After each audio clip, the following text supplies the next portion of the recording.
मेरी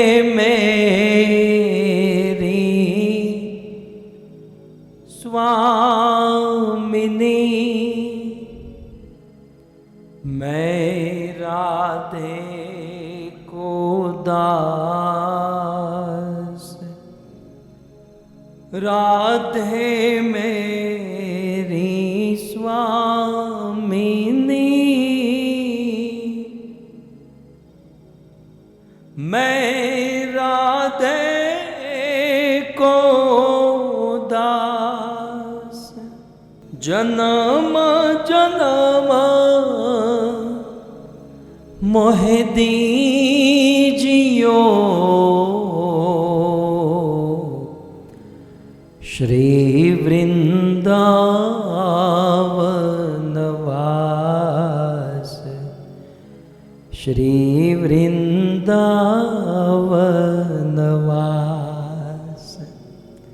राधा तू बड़ भागिनी, कौन तपस्या कीन, तीनों लोक के नाथ है, सो तेरो वाधीन, सो तेरो वाधीन।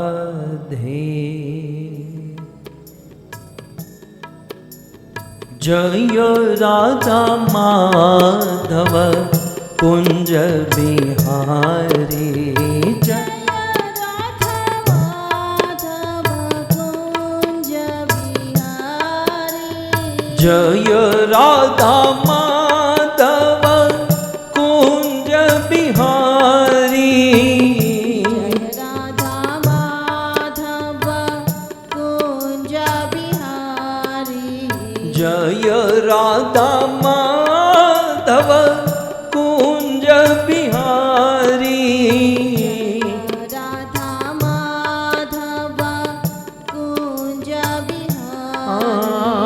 गोपी जनवल्लभ गिरिवरधारी, गोपी जनवल्लभ गिरिवरधारी, गोपी जनवल्लभ गिरिवरधारी, गोपी जनवल्लभ गिरिवरधारी,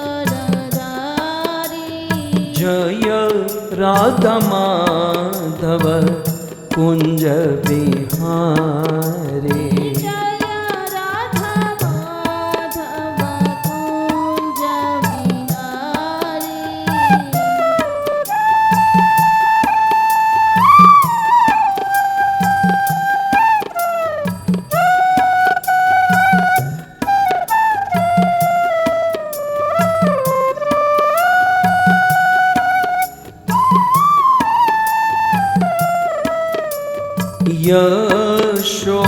यशोदानंदन व्रज जनरंजन,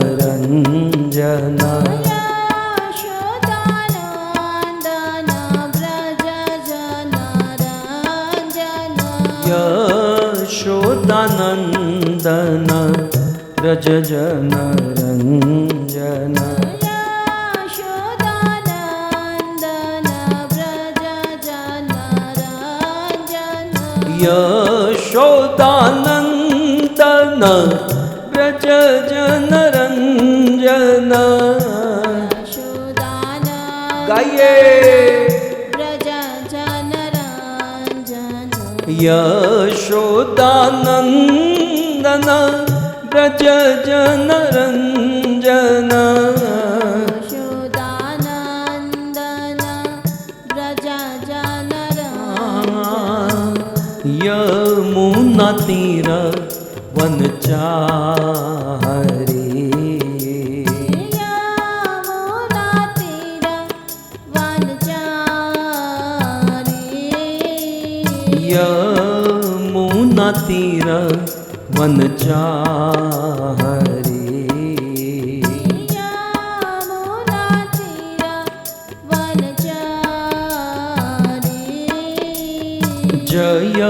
राधा माधव कुंज बिहारी। जय राधा माधव कुंज बिहारी।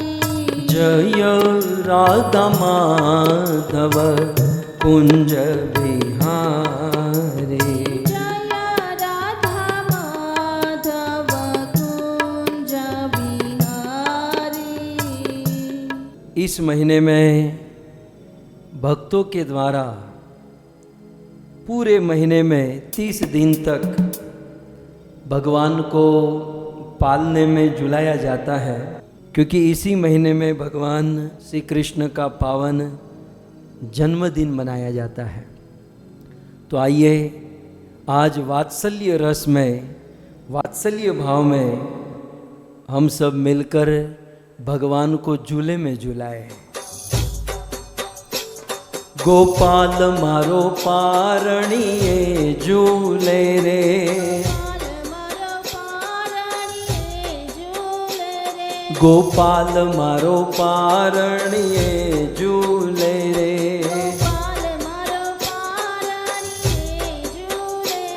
झूलावे गोकुळनी नारी रे। झूलावे झूलावे गोकुळनी नारी रे।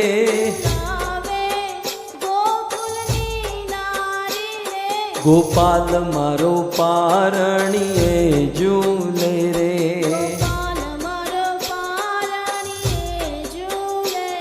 गोपाल मारो पारणिए झूले रे।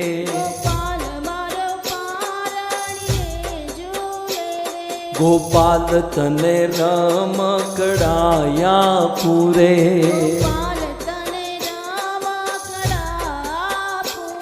गोपाल तने रमकड़ाया पूरे।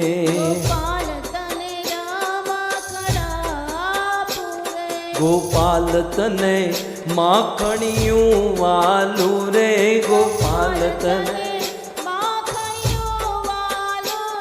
गोपाल तने माखणियों वालू रे। हो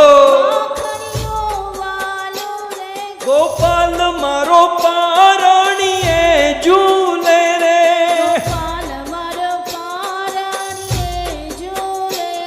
गोपाल मारो पारणिए झूले रे।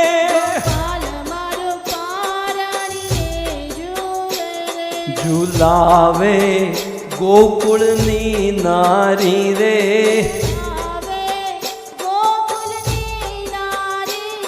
झूलावे अमेरिकानी नारी रे।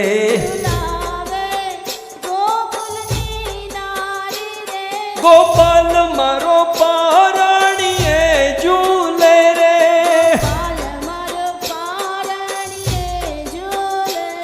गोपाल तने झांझरड़ी पहरावू।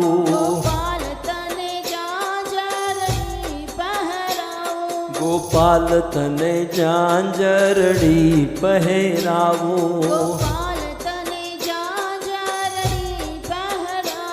के नाना नाना डगला रे भरावू।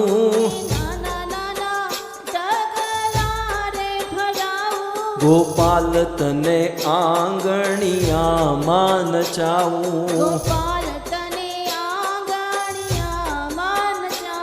गोपाल तने आंगणिया मान चावू।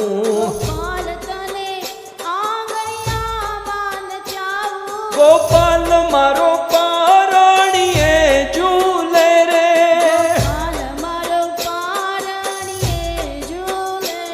झूलावे गोकुळनी नारी रे।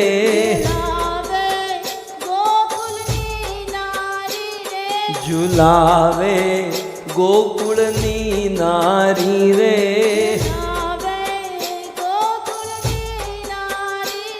गोपाल मारो पारणिए झूले रे।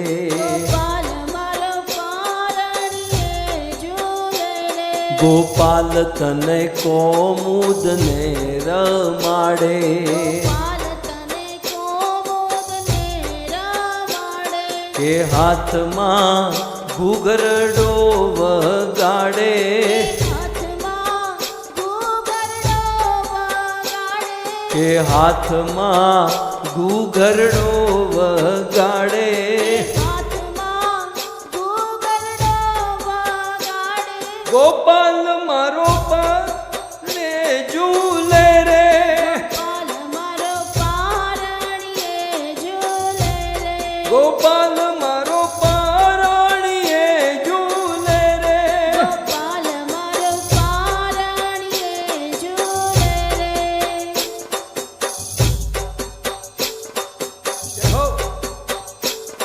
ગોપાલ મારો બોલે કાલું ઘેલું, ગોપાલ મારો બોલે કાલું ઘેલું, ગોપાલ મારો બોલે કાલું ઘેલું, ગોપાલ મારો બોલે કાલું ઘેલું, કે પ્રાત સમય આવીને જગાડું, રાત સમય આવીને જગાડું, કે પ્રાત સમય આવીને જગાડું. રાત સમય આવીને જગાડું. ગોપાલ મારો પારણીએ ઝૂલે રે, ગોપાલ મારો પારણીએ ઝૂલે રે, ઝૂલાવે ગોકુળની નારી રે, આવે ગોકુળની નારી રે, ઝૂલાવે ગોકુળની નારી રે. આવે ગોકુળની નારી રે, ગોપાલ મારો પારણીએ ઝૂલે રે, ગોપાલ મારો હો! પારણીએ ઝૂલે રે, ગોપાલ મારો પારણીએ ઝૂલે રે. ગોપાલ મારો પારણીએ ઝૂલે રે.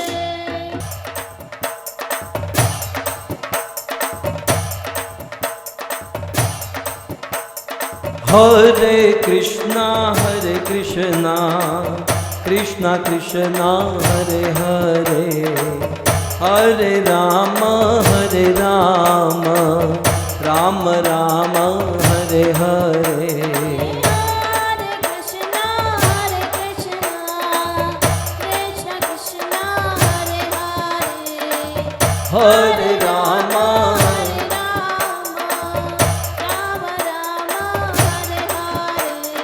Hare Krishna, Krishna Krishna, Hare Hare, હરે Ram Hare Rama, Rama Rama, Hare Hare. હરે કૃષ્ણ કૃષ્ણ કૃષ્ણ હરે હરે,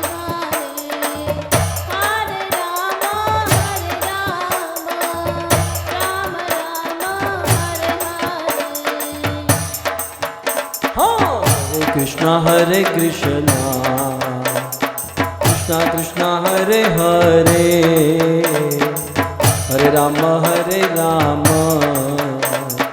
રામ રામ હરે હરે. Hare Krishna, Krishna Krishna, Hare Hare, Hare Rama,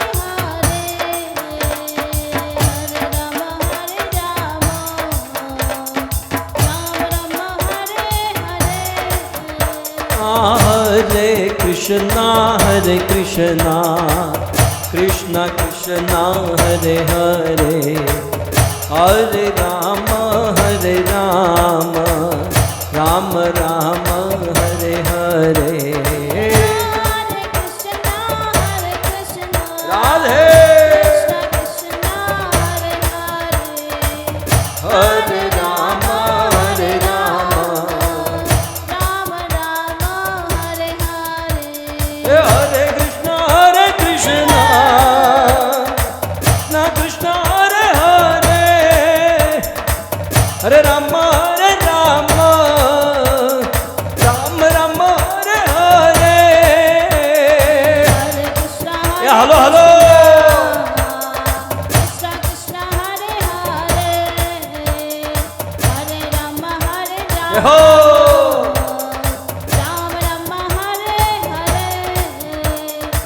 ઘમર ઘમર મારું વલોણું ગાજે શ્યામ આવીને મારી મટકી ફોડે મારું વલોણું ગાજે શ્યામ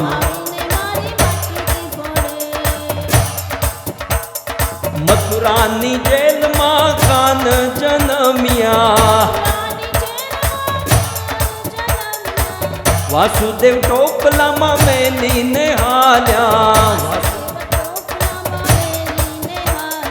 વસુદેવ ટોપલામાં મેલીને હાલ્યા નાજીમાં કેડિયું પાડે મારો કાન શ્યામ આવીને મારી મટકી ફોડે યમુનાજીમાં કેડિયું પાડે મારો કાન શ્યામ આવીને મારી ઘમર ઘમર મારું વલોણું ગાજે શ્યામ આવીને મારી મટકી ફોડે ઘમર મારું વલોણું ગાજે શ્યામ ચાર પાંચ ગોવાળ ટોળે બળીને ચાર પાંચ ગોવાળ ટોળે બળીને એક બીજાને કાંધે ચડીને એક બીજાને કાંધે ચડીને યમુનાજીમાં કેડિયું પાડે મારો કાન શ્યામ આવીને મારી મટકી ફોડે હે યમુનાજીમાં કેડિયું શ્યામ આવીને મારી હે ઘમર ઘમર ઘમર ઘમર ઘમર ઘમર ઘમર ઘમર ઘમર મારું વલોણું ગાજે શ્યામ આવીને મારી મટકી ફોડે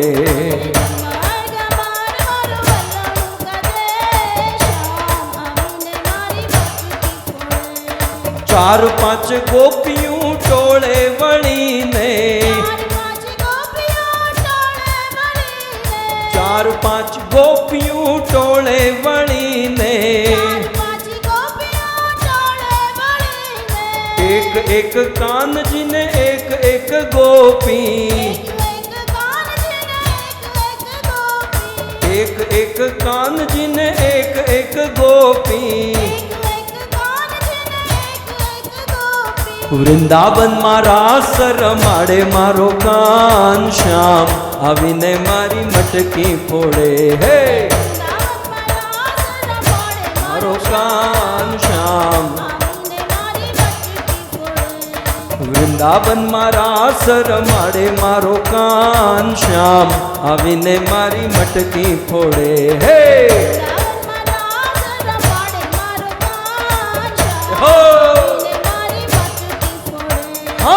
ઘમર ઘમર મારું વલોણું ગાજે શ્યામ આવીને મારી મટકી ફોડે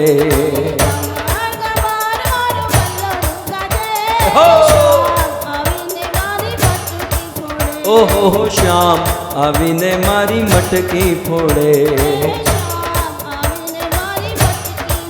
ઓહો શ્યામ આવીને મારી મટકી ફોડે રાધા ગોવિંદ રાધા ગોવિંદ રાધા ગોવિંદ રાધે જય શ્રી રાધા ગોવિંદ આહા જગન્નાથ જગન્નાથ બલદેવ જય સુભદ્રા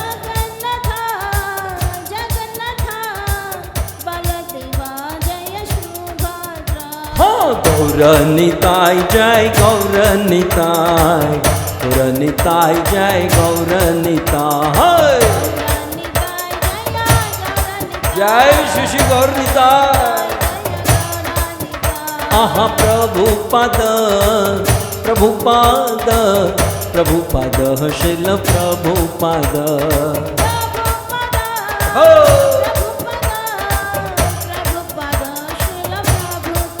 જય જય પ્રભુપાદ પ્રભુપાદ પ્રભુપાદ प्रभुपाद जय जय प्रभु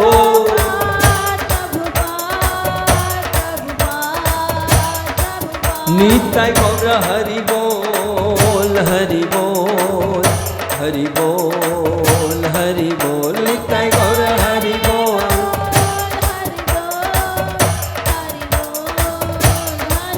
युग धर्म हरि नाम संकीर्तन की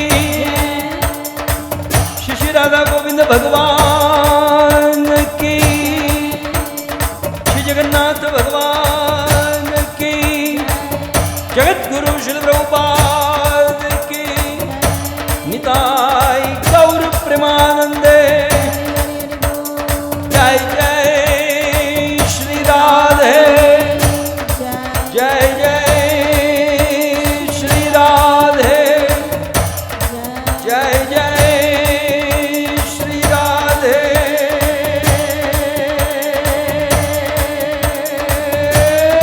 श्याम यम ब्रह्मा वरुणेन्द्र रुद्र मरुत स्तुवन्ति दिव्यैस्तवे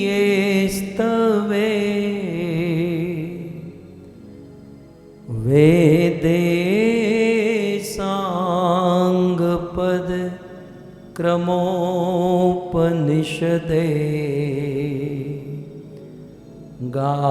गायन्ति यं सामगा ध्यानावस्थित तद्गतेन मनसा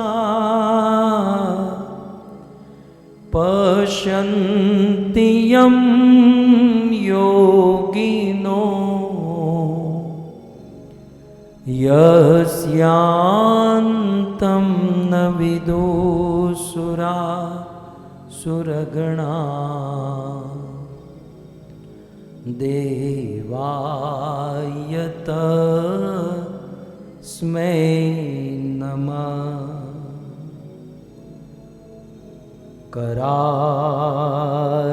करारविन्दे न पदारविन्दं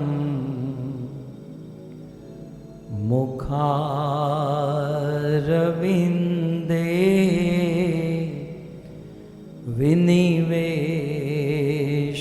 विनिवेशयन्तम् वटस्य पत्रस्य पुटे शयानं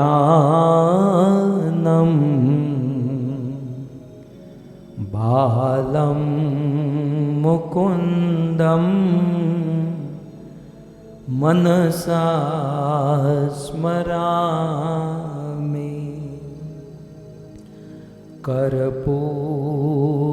कर्पूरगौरं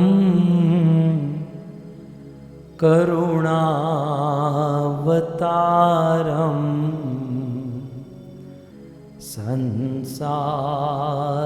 संसारसारं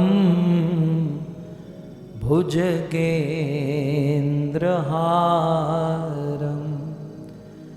सदा वसन्तं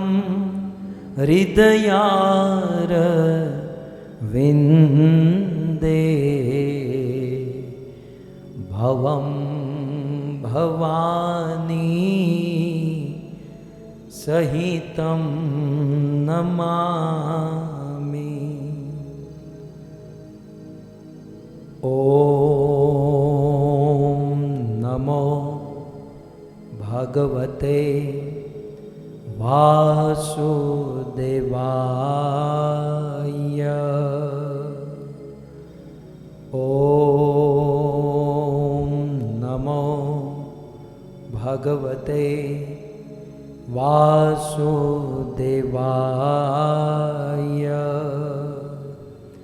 ॐ नमो भगवते वासुदेवाय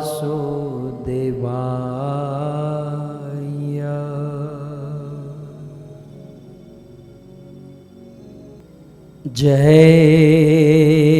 जय श्री राधा रमण, जय जय नवल किशोर, जय गोपी चित चोर प्रभो, जय जय माखन चोर, जय जय माखन चोर। श्री कृष्णचंद्र भगवान की, जगत गुरु शिल प्रभुपाद की। उपस्थित भगवत कथानुरागी पधारे हुए भक्त वृंद, इस सभा को परम सुशोभित करने वाले हमारे अंतर्राष्ट्रीय कृष्ण भावनामृत संघ इस्कॉन के वरिष्ठ भक्तगण, दूर दूर से देश विदेश से फेसबुक यूट्यूब आदि के माध्यम से बड़ी भारी मात्रा में इस कथा का श्रवण करने वाले समस्त श्रोतागण, आप सभी भक्तों का श्रीमद् भागवत कथा के पंचम दिवस में पुनः एक बार हार्दिक स्वागत एवं आप सबके चरणों में हमारा प्रणाम। राधे श्याम। आप लोग कई वर्षों से सत्संग करते आए हो, श्रीमद् भागवत गीता रामायण जैसे ग्रंथों को श्रवण करते आए हो, और हर प्रवचन के अंत में आप सब मुझे प्रश्न पूछते हो, लेकिन आज मुझे आपको प्रश्न पूछने का मन हो रहा है। सब ऐसे हाथ ऊपर करके बैठ जाते, आज मेरा हाथ ऊपर है, मेरे प्रश्न का जवाब कौन देगा इनमें से? चलो मधुसूदन प्रभु पहले बैठे हैं, उनको पूछते हैं। माइक ऑन कर दीजिएगा। प्रभु, देवी देवता कितने हैं? देवताओं की संख्या कितनी है? और थोड़ा जोर से बोलिए, आवाज नहीं आ रहा है। ओके, करोड़ों की संख्या है। ठीक है, तो ये करोड़ तक पहुंचे हैं। और थोड़ा एग्जैक्ट कोई बता सकते हैं? हाथ ऊपर कर सकते तो मैं नाम लूंगा आपका। रमेश भाई बोलेंगे। यस, रमेश भाई। रमेश भाई, देवताओं कितला है? Very good, 33 crore. चलो, ये तो समझ में आ गया कि देवी देवता कितने हैं? 33 करोड़। मधुसूदन प्रभु ने कहा करोड़, रमेश भाई ने उस पर थाप मार दिया, मोहर मार दिया, 33 करोड़। रमेश भाई, ये 33 करोड़ देवता कितने सालों से हैं? मतलब 50 साल, 100 साल, 5000 साल, है ना? जब से हमें बुद्धि मिली है तब से हम लोग यही बोलते हैं कि देवता कितने? 33 करोड़। देवता कितने? 33 करोड़। मेरा प्रश्न ये है कि देवताओं के बच्चे होते ही नहीं होंगे? मतलब किसी देवता की बेटी, किसी का बेटा, मतलब उसका वंश आगे बढ़ता ही नहीं होगा? ये मेरा प्रश्न है। सदियों से, युग युग से वेदों में, शास्त्रों में, पुराणों में साधु संत के द्वारा देवताओं की संख्या फिक्स है 33 करोड़। न उससे बढ़ते हैं न घटते हैं।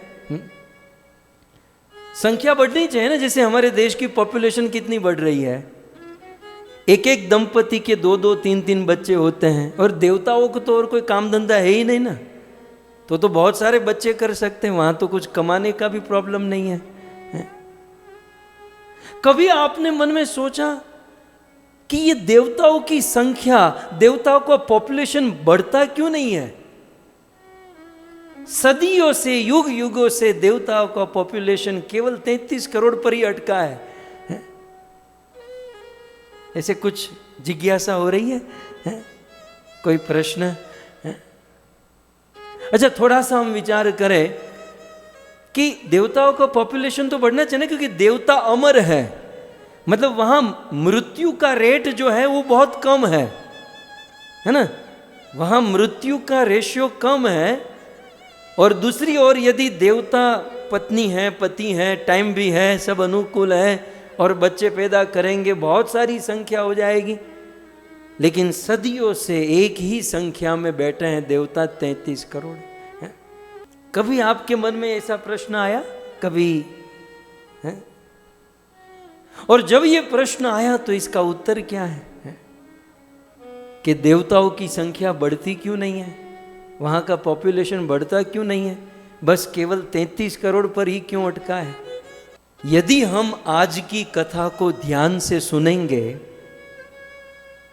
तो इस प्रश्न का उत्तर मिलेगा, और यदि आज की कथा ध्यान से नहीं सुनेंगे तो इसका उत्तर आपको कहीं नहीं मिलेगा।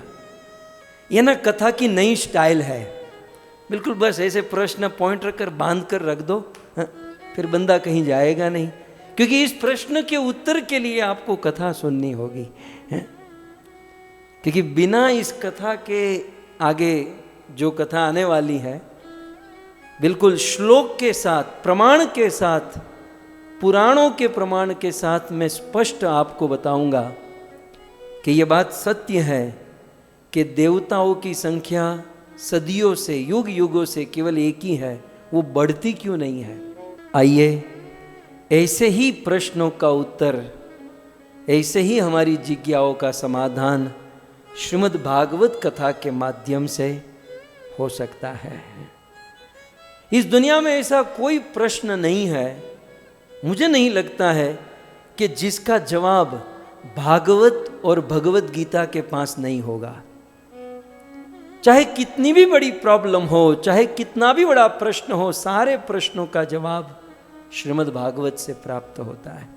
और हमारा परम सौभाग्य है कि श्रीमद् भागवत कथा तो श्रवण कर ही रहे हैं, लेकिन पवित्र चतुर्मास और चातुर्मास में भी श्रावण मास में हम भगवत कथा सुन रहे हैं। आप जानते हैं श्रावण मास में, चतुर्मास में भगवत कथा सुनने का, भगवान की भक्ति करने का फल कितना होता है। पद्म पुराण 18 पुराणों में से एक है पद्म पुराण। सो पद्म पुराण के उत्तरखंड के 6ठे अध्याय के 5वें श्लोक में स्वयं शिव जी नारद मुनि को कहते हैं कि इस चातुर्मास में, इस श्रावण मास में भजन भक्ति या भगवत कथा श्रवण करने का फल क्या है। श्लोक आपके सामने है, आप नोट कर सकते हैं। अश्वमेघ सहस्रेस्तु यत् फलं प्राप्नुयात् नर चातुर्मास्य व्रतेश्चिरणे तत्फलं समवाप्नुयात्, तत्फलं समवाप्नुयात्। पद्म पुराण के उत्तरखंड में स्वयं शिव जी नारद जी को कहते हैं कि नारद चातुर्मास्य व्रते, चतुर्मास में 4 महीने, प्रथम श्रावण मास में, तो श्रावण मास में व्रत लेकर यदि कोई श्रीमद् भागवत का श्रवण करता है तो एक घड़ी यदि कोई भागवत सुने ना तो इसका फल क्या है। अश्वमेघम सहस्रेस्तु, अश्वमेघ यज्ञ। पहले तो अश्वमेघ को समझ लीजिए, बोलना तो आसान है, लेकिन ये अश्वमेघ यज्ञ करना सबके बस की बात नहीं होती। अश्व माने घोड़ा। किसी भी राजा को यह यज्ञ करना होता है, वो राजा एक घोड़े को, अपने घोड़े को दुनिया में छोड़ते हैं और वह घोड़ा पूरी दुनिया में विचरण करता है। और किसी को पेट में दुखावा है, दुखावा समझते ना, थोड़ा प्रॉब्लम होता है कि भाई वो क्यों आगे निकल गया, वो क्यों यज्ञ कर लेगा। तो जिन्हें पेट में दुख तो हो, घोड़ा ने चोरी ले, घोड़े को चुरा लेता है। फिर ये राजा उस पर चढ़ाई करता है, युद्ध करता है, अपने घोड़े को छुड़ाता है, घोड़ा आगे बढ़ता है। ऐसे करते करते पूरी दुनिया में विचरण करे, इसका अर्थ वो राजा पूरी दुनिया को जीत लेगा, तब जाकर एक अश्वमेघ यज्ञ कर पाएगा। मैं तो कभी कभी सोचता हूँ, कलयुग का आदमी यदि अश्वमेघ यज्ञ करना चाहे ना, तो अपनी सोसाइटी से ही बाहर वो घोड़ा नहीं जाएगा, क्योंकि आजू बाजू में इतने दुश्मन हैं कि अपनी काउंटी से ही बाहर नहीं जाएगा। आजू बाजू वाले घोड़े को पकड़कर चुरा लेंगे। तो कलयुग में इम्पॉसिबल है। परंतु ऐसे दिव्य अश्वमेघ यज्ञ को यदि हमें करना हो तो कहते हैं श्रावण मास में, इस चातुर्मास में कोई थोड़ी भी भक्ति करता है तो एक अश्वमेघ नहीं, श्लोक में देख सकते हैं शिव जी के वचन, अश्वमेघ सहस्त्रेषु, सहस्त्र 1000 अश्वमेघ यज्ञ करने का यत फलम प्राप्नुयात नरः, किसी भी नर को, मनुष्य को 1000 अश्वमेघ यज्ञ करने का फल प्राप्त हो जाता है। कब? जब चातुर्मास्य व्रते, जब चतुर्मास में व्रत लेकर भगवान का नाम लेता है, भगवान की कथा सुनता है। बहुत बड़ा सौभाग्य है हमारे पटेल परिवार के द्वारा ये सुंदर आयोजन, और इसमें हम सब लोग सहस्त्र सहस्त्र अश्वमेघ यज्ञ की तरह भगवत कथा और कीर्तन का फल प्राप्त करते हुए भगवत कथा का श्रवण कर रहे हैं। कई जिज्ञासाएं आ रही हैं, लोग प्रश्न कर रहे हैं कि प्रभु वो कल जो छोड़ा था ना, वो कंप्लीट करके ही आगे बढ़िएगा। वो नारद और हरियश्व है ना, दक्ष प्रजापति के 10,000 पुत्र, जो नारद मुनि के साथ उनका मिलन हुआ, नारद मुनि ने चंद मिनट, कुछ समय उन 10,000 बच्चों के साथ बिताए और उनको कुछ बातें कहीं। वो बातें सुनकर ही दक्ष प्रजापति के 10,000 पुत्र भगवान के शुद्ध भक्त बन गए। एक्चुअली वे 10 पॉइंट और कुछ नहीं, वो पजल थी, ये पहेलियां थी, लेकिन नारद जी ने इस प्रकार से कही कि जिसमें पूरे जीवन का दर्शन हो सकता है, हमारे जीवन का परिवर्तन हो सकता है। नारद जी ने कहा कि जब इस पृथ्वी का अंत ही नहीं जानते हैं, प्रथम प्रश्न ये था, इस पृथ्वी का अंत कहां है? हम और आप इस पृथ्वी का अंत नहीं जानते, तो इस पृथ्वी में रहने के लिए हम योग्य नहीं है, हमारी कोई हैसियत नहीं है कि हम इस धरती पर रहे, यदि इस धरती का अंत नहीं जानते हैं। अब पहले तो प्रश्न को समझना चाहिए कि धरती का अंत, पृथ्वी का अंत कहाँ है, इसका मतलब क्या है? भगवत गीता में कृष्ण कहते हैं, क्षेत्र शरीरम क्षेत्र, बोले ये शरीर भी एक क्षेत्र है, ये शरीर भी एक पृथ्वी का हिस्सा है, क्योंकि हमारा शरीर पंच महाभूत से बना है, पृथ्वी जल अग्नि वायु आकाश, इनमें सबसे ज्यादा पृथ्वी तत्व है और इसीलिए ये पृथ्वी पर रहता है। शरीर ही पृथ्वी का परिवर्तन है, पृथ्वी है। और प्रश्न यह है कि इस शरीर का अंत कहाँ है? कुछ लोग सोचते हैं कि बस 50, 60, 100 साल के बाद मर जाएंगे और शरीर का अंत हो जाएगा। नहीं, मृत्यु के बाद हमें दूसरा शरीर प्राप्त होगा, वह दूसरा शरीर छूटा, तीसरा शरीर, चौथा शरीर, 5वां, 6ठा मिलता जाएगा।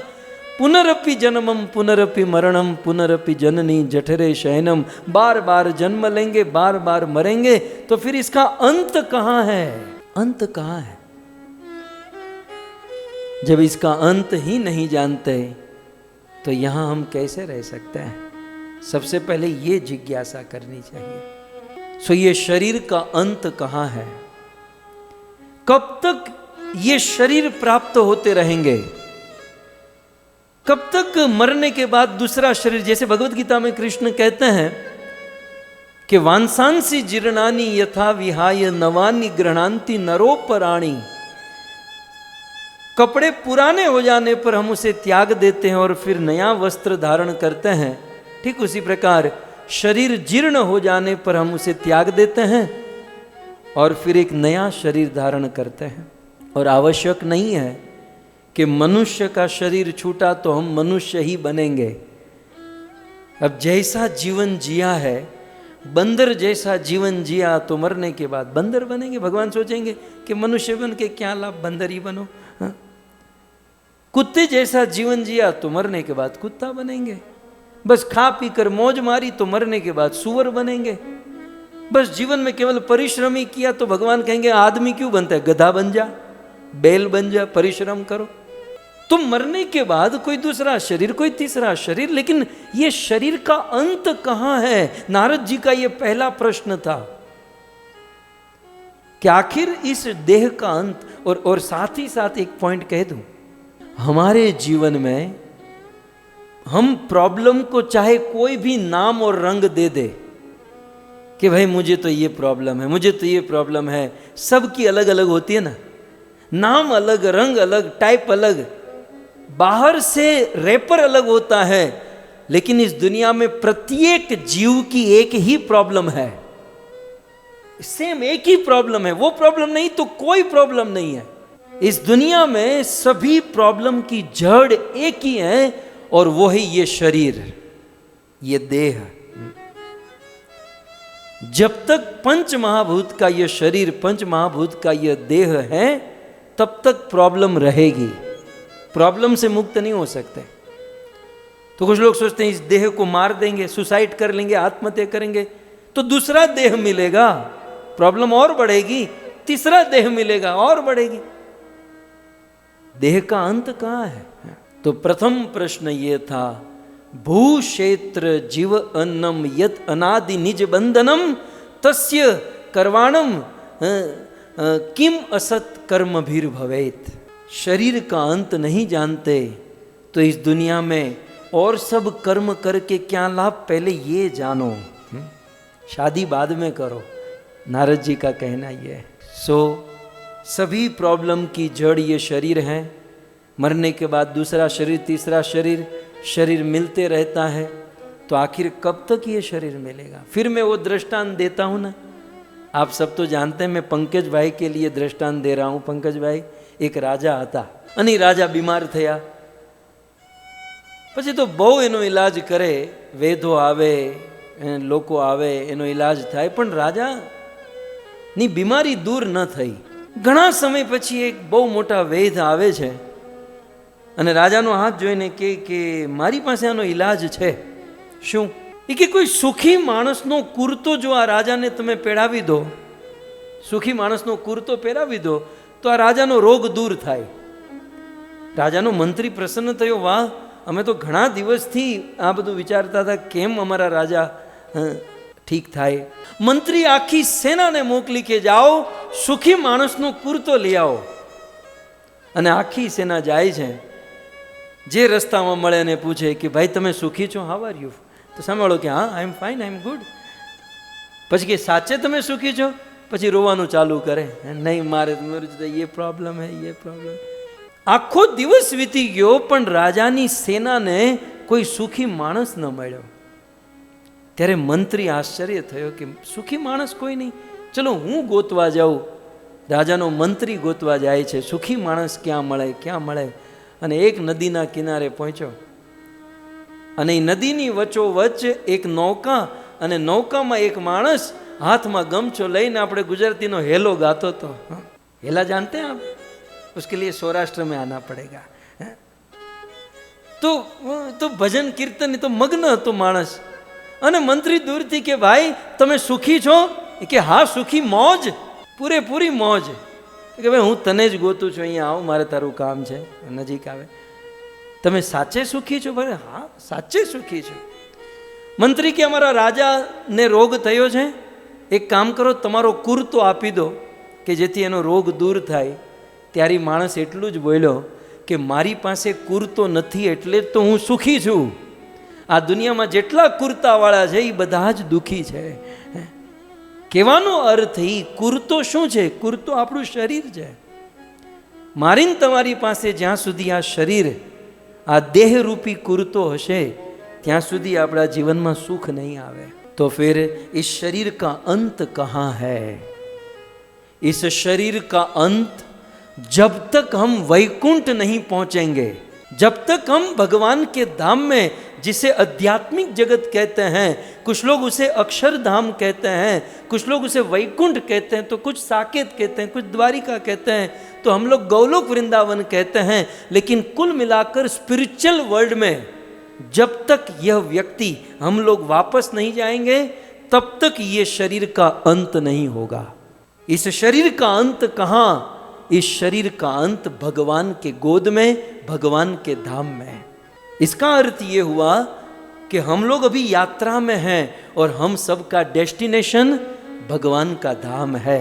और आपकी जानकारी के लिए, यक्ष ने युधिष्ठिर को 100 प्रश्न पूछे, उनमें से एक प्रश्न था, कह दुखी, इस दुनिया में दुख क्या है? 6 प्रकार के दुख का वर्णन किया. उनमें से एक था कि जो यात्रा में होता है ना, वो कभी सुखी नहीं हो सकता. हमारे आपके जीवन में कभी कभी प्रश्न होता है कि जीवन में सुख नहीं है, दुखी हूं, क्योंकि हम लोग यात्रा में हैं. हम जहां हैं ये हमारा डेस्टिनेशन नहीं है. हम जहां रहते हैं ये हमारा स्थान नहीं है. आप विचार तो करो, ये जीवात्मा, हमारा परिचय क्या है? हम आत्मा है और आत्मा सच्चित आनंदमय है. ये भगवान का चिन्मय अंश, ये सच्चित आनंदमय अंश, ये जड़ जगत में फंसा हुआ है, ये भौतिक जगत में फंसा हुआ है. मेरी दृष्टि से करोड़ों का हीरा सब्जी मार्केट में पड़ा है, क्या हालत होगी उसकी? भगवान का सच्चित आनंदमय अंश, भगवान का चिन्मय अंश, जो भगवान के पास होना चाहिए, वैकुंठ में होना चाहिए, वह आज जड़ जगत में फंसा हुआ है. जिस स्थान पर हम लोग बैठे हैं वो स्थान ही प्रॉब्लमेटिक है. एक दूसरे को दोष देने से कोई मतलब नहीं है. इसलिए अल्टीमेटली दुखों से मुक्त होना है, इस स्थान को छोड़ो. अर्थात ये बारंबार जो शरीर मिल रहा है, बारंबार जन्म मृत्यु का ये चक्र है, इस चक्र से मुक्त हो जाओ. और जो हमारा वास्तविक डेस्टिनेशन है, भगवत धाम, आध्यात्मिक जगत, स्पिरिचुअल वर्ल्ड, उसमें वापस जाओ. और जब तक वहां वापस नहीं जाएंगे, शरीर का अंत नहीं होगा. सो नारद जी का, अब मुझे तो एक प्रश्न पर एक प्रवचन हो सकता है, मतलब 3 घंटे की कथा हो सकती है, इतनी सारी बातें होती हैं, लेकिन आप सब बुद्धिमान हैं. सो प्रथम प्रश्न था कि भाई शरीर का अंत कहाँ? तो शरीर का अंत वैकुंठ में. और प्रश्न ये होगा, तो ठीक है, शरीर प्रॉब्लम है, स्थान प्रॉब्लमेटिक है, भगवान के पास जाएंगे तो सब कुछ ठीक हो जाएगा. तो प्रश्न ये है, तो फिर भगवान के पास जाने की विधि क्या है? एक ही विधि है, भगवान से प्रेम करें, भगवान की भक्ति करें. वो प्रेम आप अपने स्वभाव के अनुसार शास्त्र को लेकर किसी भी विधि से कर सकते हो. कुछ लोग हरि नाम लेकर भगवान से प्रेम करते हैं, कुछ लोग भगवान का गुण गाकर प्रेम करते हैं, कुछ लोग कथा सुनकर प्रेम करते हैं, कुछ लोग नाचते हुए प्रेम करते हैं, कुछ लोग दर्शन करके प्रेम करते हैं, तो कुछ लोग आरती पूजा करके प्रेम करते हैं. अपनी रुचि स्वभाव के अनुसार ईश्वर से प्रेम करें, ईश्वर को प्राप्त हो जाए, यही विधि है. और हरि भक्त, सत्संगी भक्त इसी विधि में लगे हुए हैं. अब आप मुझे बताइए, इस दुनिया में बुद्धिमान कौन? इस दुनिया में हम जो मेहनत करते हैं ना, ये टेम्परवरी सॉल्यूशन है. हमने घर बना लिया तो 10 माता जी को और बढ़ गई, ये कोई सॉल्यूशन थोड़ी ना है, ये सब टेम्पररी सॉल्यूशन है. कोई लड़का था कि भाई हमें खुद से भोजन बनाना पकाना पड़ता था, रेस्टोरेंट में खाना पड़ता था, हमने शादी कर ली तो 2 प्रॉब्लम तेरी सॉल्व हुई, 10 प्रॉब्लम और शुरू हो जाएगी. इस दुनिया में करना चाहिए, सब कुछ करना चाहिए, लेकिन मेरा जो पॉइंट ये है कि हम जितने भी सॉल्यूशन खोजेंगे ना, प्रॉब्लम कम नहीं होगी और बढ़ेगी.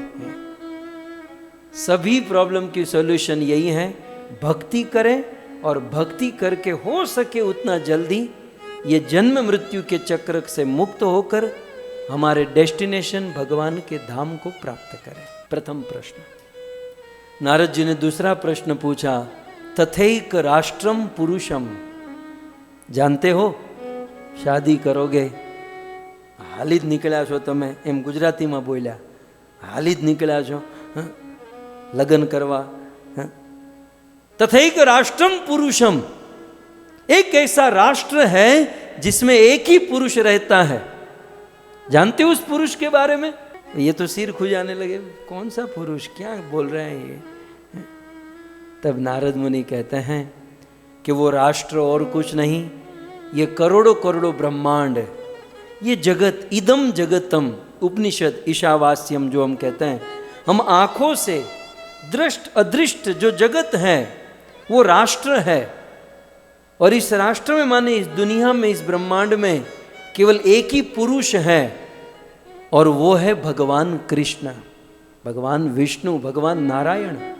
तथैक राष्ट्रम पुरुषम, पुरुष एक ही है, और वह है राम, कृष्ण, विष्णु, नारायण, हम जो भी नाम से पुकारे, वो परम तत्व जो है ना, वही परम पुरुष है। बाकी सब उनकी प्रकृति है। हम लोग क्या है? हम लोग भगवान की प्रकृति है। ये संसार क्या है? भगवान की प्रकृति है। वो तो आप भी दुनिया मानती है कि वे प्रकृति है। तो जैसे ये दुनिया भगवान की प्रकृति है, हम भगवान की प्रकृति है, संसार में जितनी भी वस्तु ये सब भगवान की प्रकृति है। और उस प्रकृति के स्वामी पुरुष कौन है? तो स्वयं भगवान नारायण, भगवान कृष्ण पुरुष है। कई बार हम पुरुषों को थोड़ा सा अभिमान होता है कि मैं पुरुष हूँ, पत्नी है, चुप बैठ, तुझे कुछ बोलना नहीं है। खैर आजकल तो पति नहीं बोल सकते हैं, तो लेकिन कुछ बोलते हैं कि भाई, लेकिन पतियों को भी इतना अभिमान करने की आवश्यकता नहीं है, क्योंकि स्त्री तो स्त्री है ही, स्त्री तो स्त्री है ही, पुरुष भी भगवान के सामने तो स्त्री ही है, क्योंकि हम भगवान की प्रकृति है। और प्रकृति जो है वो पुरुष की अधीनता में काम करती है। तो जैसे वैदिक परंपरा में जैसे पत्नी पति के अंडर में काम करती है, वैसे प्रकृति पुरुष के अंडर में काम करती है। और हम सब भगवान की प्रकृति और भगवान पुरुष हैं। हम सब लोग भगवान की शक्ति है। कौन सी शक्ति है? हम सब लोग भगवान की तटस्थ शक्ति है। थोड़ा सा टेक्निकल सब्जेक्ट कहूं, भगवान की 3 प्रकार की शक्ति मुख्य है, बहुत सारी हैं लेकिन 3 मुख्य है, अंतरंग शक्ति, बहिरंग शक्ति और तटस्थ शक्ति। भगवान की जो अंतरंग शक्ति है वो है संबित संधिनी हलादिनी। उस अंतरंग शक्ति से योग माया, ये सब भगवान की अंतरंग शक्ति, जिसमें राधा रानी आ जाती है, रुक्मणी, सीता माता, ये सब अंतरंग शक्ति है। भगवान की बहिरंग शक्ति है वो है माया, जगत की माया, हम कहते हैं ना माया में फंसे हुए, वो माया भगवान की बहिरंग शक्ति में आती है। ये धरती, ये पृथ्वी, मटेरियल वर्ल्ड जो है भगवान की बहिरंगा शक्ति है। तो अंतरंगा शक्ति संबित संधिनी हलादिनी, और उसमें राधा रानी, योग माया, वो सब अंतरंग। फिर भगवान का धाम, स्पिरिचुअल वर्ल्ड, ये सब अंतरंग शक्ति है। और बहिरंग शक्ति, ये संसार, ये जगत, ये माया, ये सब बहिरंग शक्ति। और हम लोग कौन सी शक्ति हैं?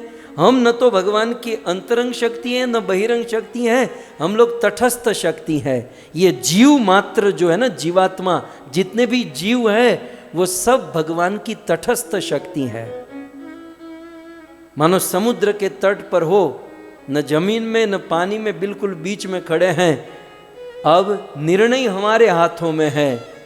हम भौतिक और आध्यात्मिक जगत के बीच में खड़े। ये जीवात्मा जो है भौतिक और आध्यात्मिक के बीच में है। अब हमारे पर डिपेंड है कि हमें भौतिक में रचा पचा रहना है कि आध्यात्मिक में रचे पचे रहना है, क्योंकि जीव तटस्थ शक्ति है। जीव के हाथों में ये निर्णय है कि वो जो चाहे कर सकता है। यदि भौतिकता में रचा पचा रहे तो पुनरपि जन्मम पुनरपि मरणम, जन्म मृत्यु के बंधन में, और अध्यात्मता में अपने आप को डेवलप करे तो संसार से मुक्त होकर भगवान को प्राप्त होगा। सो इस प्रकार से यह राष्ट्र माने यह संसार, और इस संसार में एक ही पुरुष हैं, वो है भगवान राम, भगवान कृष्ण, भगवान नारायण, और बाकी सब उनकी प्रकृति है। नारद जी ने तीसरा प्रश्न पूछा, बिलम च अदृश्य निर्गमम। जानते हो एक ऐसा बिल है, बिल समझते ना, होल, ब्लैक होल, एक ऐसा बिल है, उसमें बंदा जा तो सकता है लेकिन वापस नहीं आ सकता। ऐसा बिल कौन सा है? एक ऐसा बिल है, ऐसी गुफा समझिए, बिल समझिए, जिसमें आदमी जा तो सकता है लेकिन वापस नहीं आ सकता। जानते हो उस बिल के बारे में? शादी करोगे, हाल જ નીકળ્યા છો તમે, આપણે તો આ બધું જાણ્યા વગર शादी કરી લીધી છે, लेकिन ये लोग को नारद जी ने कहा।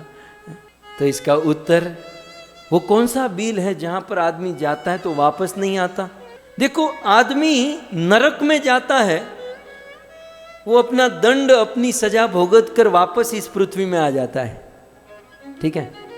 स्वर्ग में जाता है ना, तो ऐसा नहीं कि वो सदा के लिए स्वर्ग में रहेगा। तेतम भूतवा स्वर्ग लोकम विशालम क्षिणे पुण्य मृत्यु लोकम विशंति। स्वर्ग से भी वो वापस तो आना ही पड़ेगा।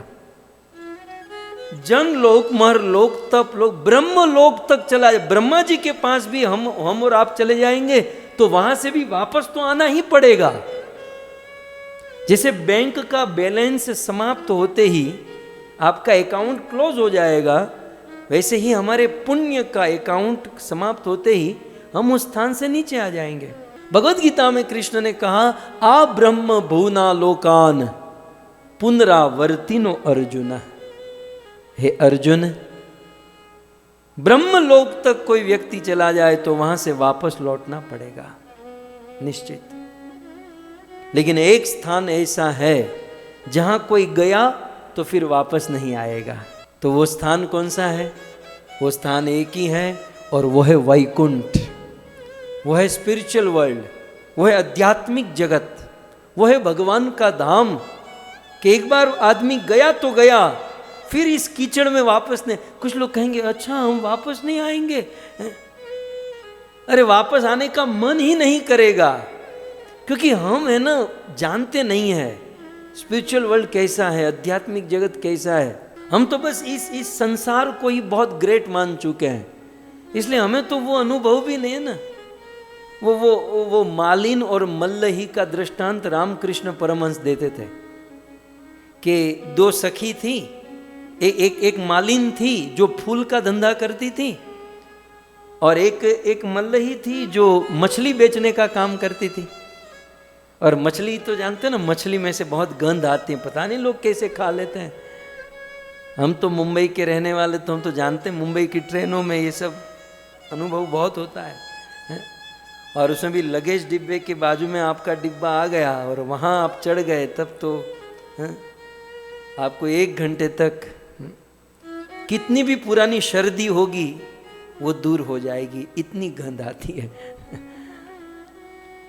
तो मालिन और मल्लही, तो एक दिन क्या हुआ, ये मछली बेचने वाली जो सखी थी वो मालिन के घर पर आई उसे मिलने के लिए। अचानक बारिश हो गई, तो उस मालिन ने कहा कि सखी तुम मेरे घर पर ही रुक जाओ। तो मालिन के घर पर तो फूल होते हैं ना, क्योंकि फूल का धंधा करना है, मोगरा, चंपा, चमेली, ये सारे फूल थे। बोले तुम यहीं सो जाओ, कल सुबह चली जाना। रात भर वो मल्लही वहाँ पर रुकी। सुबह मालिन ने कहा कि कैसा रहा, नींद अच्छी आ गई? इसने कहा मैं रात भर नहीं सो पाई। अच्छा क्या प्रॉब्लम हुई? बोले रात भर मुझे इतनी गंध आ रही थी। अब वो गंध थी, वो तो सुगंध थी। गंध तो तेरे पास, मछली की गंध में तो तू पड़ी है, लेकिन रात दिन मछली की गंध में रहने वाले को अचानक ये फूलों की सुगंध दे दे तो उसे सुहाता नहीं है। वैसे जन्म जन्म से इस संसार के कचरे में फंसने वाले हम लोगों को यदि कहा जाए कि चलो वैकुंठ, तो हम भी कहेंगे नहीं नहीं, यहाँ हमारा हाउस अच्छा है, घर अच्छा है, गाड़ी बंगले अच्छे। अरे ये क्या है? क्योंकि हमें वहाँ का अंदाजा नहीं है। परंतु भगवान का धाम कैसा, गीता में कृष्ण ने कहा न तद भासयते सूर्य। ये मुझे जब भी वो लाइट बिल घर पर आता है ना, मुझे श्लोक याद आता है। न तद भासयते सूर्य। कृष्ण क्या कहते गीता में कि तद धाम परम मम। अर्जुन मेरा धाम कैसा है? मेरा धाम ऐसा है कि वहां सूर्य की जरूरत नहीं, वहां बिजली की जरूरत नहीं, मेरा धाम अपने आप में प्रकाशित है। तो पहला टेंशन तो यही कम हो गया ना कि लाइट बिल नहीं भरना पड़ेगा। पहला तो यही खत्म हो गया, क्योंकि न तद भासयते सूर्य न शशांक न पावक। भगवान कहते हैं कि मेरा धाम स्वयं प्रकाशित है। और यत गत्वा न निवर्तन्ते। अर्जुन एक बार भी कोई मेरे धाम में आ जाए ना, तो वो खुद ही यहां से वापस नहीं लौटेगा, वो कभी वापस जा ही नहीं सकता। तो नारद जी का तीसरा प्रश्न, बिलम च दृष्ट निर्गमम। एक ऐसा बिल है, स्थान है जहाँ कोई जाए तो वापस नहीं आता। वो स्थान क्या है? वो है भगवान का धाम, वो है वैकुंठ, अध्यात्म जगत। नारद जी ने चौथा प्रश्न पूछा, बहु रूपाम स्त्रियम। एक ऐसी स्त्री है जो बहुत रूप बनाती है। जानते हो उस स्त्री के बारे में? अब यहाँ आप स्थूल चीज मत समझिएगा, क्योंकि घरों में तो प्राय होता ही है, सुबह माता जी का रूप अलग, दोपहर को अलग, किसी दुकान में जाते हैं तो अलग, और शाम को सोते तो। एक बार कुसुमिका माता जी को ही हमने देखा था, गुरु महाराज की व्यास पूजा थी, तो व्यास पूजा का प्रोग्राम लगभग 9-10 घंटे तक चला। तो हम तो इसी व्यासपीठ पर बैठे थे और भक्त लोग चेंज होते रहते थे, लेकिन ये बेचारी कुसुमिका माता को बड़ा भाव है गुरुदेव के प्रति, लेकिन घर पर भी रहना है। तो जब मैंने नोट किया कि जब शुरू शाम को 7 बजे शुरू हुआ तो माता जी सज धज कर बैठी थी, फिर उनका भी कोई ये नहीं है, तो फिर दोपहर हुई तो उन्होंने चेंज किया, फिर शाम को और चेंज, फिर रात पड़ गई तो रात को और चेंज किया। हम देखा कि यहाँ तो 4-4 कपड़े बदल गए और मैं यहाँ का यहाँ हूँ। खैर, लेकिन यहाँ पर नारद जी तात्विक बात करते हैं, बहु रूपाम स्त्रियम। एक ऐसी स्त्री है जो बहुत रूप बदलती है। वो स्त्री कौन सी है? तो इसका उत्तर है, वो स्त्री है हमारी बुद्धि। हमारी बुद्धि, नाना रूपात मनोबुद्धि। ये हमारी बुद्धि जो है ना, बहुत रूप बदलती है। नाना रूपात मनोबुद्धि, कभी ये कभी ये कभी ये कभी ये।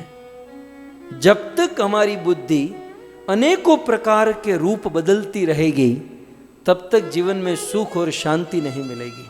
इसलिए भगवान भगवत गीता में कहते हैं, एकांतीय को एकाग्र बुद्धि होनी चाहिए, बुद्धि एक होनी चाहिए, बुद्धि नाना रूपात्मना, अनेकों प्रकार में विभत्स्त नहीं होनी चाहिए। अच्छा, सबसे अच्छी बुद्धि किसे कहेंगे? तो श्रीमद् भागवत जी में लिखा है, मति सती यद वासुदेवे। वासुदेव भगवान श्री कृष्ण में जिसकी मति सती हो जाती है, सती समझते ना, सती नारी को अपने पति के अलावा कुछ नहीं दिखाई देता। बस सती नारी को बस उनको अपना पति और उसी को प्रसन्न करना, उन्हीं की सेवा, उन्हीं से प्रेम करना। तो हमारी मति में जब ये गुण आ जाए, मति सती, किसमें? यद वासुदेवे, भगवान वासुदेव कृष्ण में सती हो जाए, तो समझो फर्स्ट क्लास की मति है हमारी। और उसमें थोड़ा भी डिस्ट्रैक्शन या ये हो जाए तो समझो उतने परसेंटेज हमारी मति ढीली है। सो एक तो मति एकाग्र होनी चाहिए, और वासुदेव कृष्ण को सेंटर में रखकर मति में किसी भी प्रकार का डिसीजन होना चाहिए। जब वासुदेव को मति में रखकर डिसीजन लेंगे तो वह डिसीजन सबसे उत्तम माना जाएगा। सो नारद जी का ये चौथा प्रश्न। नारद जी 5वां प्रश्न पूछते हैं, शादी करोगे? एक ऐसी नदी है जो 2 डायरेक्शन में बहती है। जानते हो उस नदी के बारे में? अब ये लोग सोचने लगे गंगा गए, यमुना गए, हरिद्वार गए, ये सारी नदी बहती हुई हमने देखी, लेकिन एक ही डायरेक्शन में बहती है। नदी तो एक ही डायरेक्शन में बहती है। 2 ऑपोजिट डायरेक्शन में बहने वाली नदी कहां से देखोगे? कौन सी है? सोच में पड़ गए। तो नदियम उभयतम वाहाम, 2 डायरेक्शन में बहने वाली नदी कौन सी है? तब नारद मुनि ने कहा, और उन हर्यश्वों ने समझा कि दो डायरेक्शन में बहने वाली नदी और कोई नहीं, वो है माया। वो है माया। माया भी दो है। अभी मैंने कहा ना, भगवान की अंतरंगा शक्ति वही योग माया, उसकी बात नहीं है। यहां जो माया है वो बहिरंगा शक्ति, महामाया। माया एक ऐसी नदी है जो दो डायरेक्शन में बहती है। कैसे? माया इस दुनिया में जीवों को जन्म भी देती है और वही माया इस संसार के जीवों को मारने का काम भी करती है। दो ऑपोजिट डायरेक्शन। माया ही जीवों को जन्म देती है और माया ही जीवों को मारती है। सो ये है माया को ठीक से जान लेना चाहिए। फिर नारद जी ने कहा, शादी करोगे? जानते हो, पंच पंच अद्भुतम गृहम, 5 into 5 कितना हुआ? 25। तो पंच पंच माने 25 तत्वों का एक अद्भुत घर है। उस घर के बारे में जानते हो? वो 2-5 हरियश्वर ने कहा कि ये हमारे बाप के घर की बात कर रहा है लगता है। बोले नहीं, वो तो ईंट से बना है, सीमेंट से बना है, वो दोनों एक ही तत्व है, पानी से बना है, तो इसमें तो 2-3 तत्व हुए। और ये बाबा बोल रहा है कि 25 तत्व का घर कहां से? तो पंच पंच अद्भुतम गृहम, 25 तत्व का घर, और वो भी कैसा है? बोले अद्भुत। जूम वालों, आप जानते हो पंच पंच अद्भुतम गृहम, 25 तत्वों का एक अद्भुत घर है। नारद जी की कृपा से हरियश्वर ने समझा कि वो 25 तत्व का अद्भुत घर और कोई नहीं, वो घर है हमारा शरीर। ये जो हमारा शरीर है 2 नहीं, 5 नहीं, 25 तत्व से बना है। ये हमारा शरीर माने ये जो टोटल जो दिखाई दे रहा है। आप में से कुछ लोग कहेंगे, प्रवचन के बाद प्रश्न पूछेंगे, भाई वो 25 तत्व बता दीजिए, तो अभी से बता दूं ताकि आपको पूछने की जरूरत ना पड़े। वो 25 तत्व यहां लगे हुए हैं, वो कौन से हैं? कई बार कुछ लोग, अफगानिस्तान में क्या हो रहा है, पाकिस्तान में क्या हो रहा है, पहले तेरे अंदर क्या हो रहा है ये तो जान ले। वो हमारा कुछ ठिकाना नहीं है, हम हमारे बारे में कुछ जानते नहीं और दुनिया भर के बारे में जानने की जिज्ञासा करते हैं। पहले अपने बारे में तो जानो, आत्मज्ञान तो होना चाहिए। जब आत्मज्ञान नहीं तो फिर पराया ज्ञान से क्या मतलब है? 25 तत्व से बना हुआ घर और कोई नहीं, हम लोग हैं 5 महत तत्व, पृथ्वी, जल, अग्नि, वायु, आकाश। दूसरे 5 इसमें लगे हैं 5 तन मात्रा, शब्द, स्पर्श, रूप, रस और गंध। तीसरे 5 ज्ञानेंद्रिय, आंख, कान, नाक, जीभ और त्वचा। कितने? 15 हुए।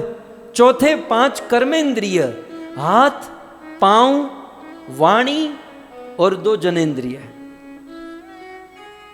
20 हो गए। और फिर 5 है सूक्ष्म शरीर, उसमें 3 भौतिक, मन, बुद्धि, अहंकार। कितने? 23 हुए। और 2 स्पिरिचुअल, आत्मा और परमात्मा। टोटल 25 तत्वों से बना हुआ ये घर है।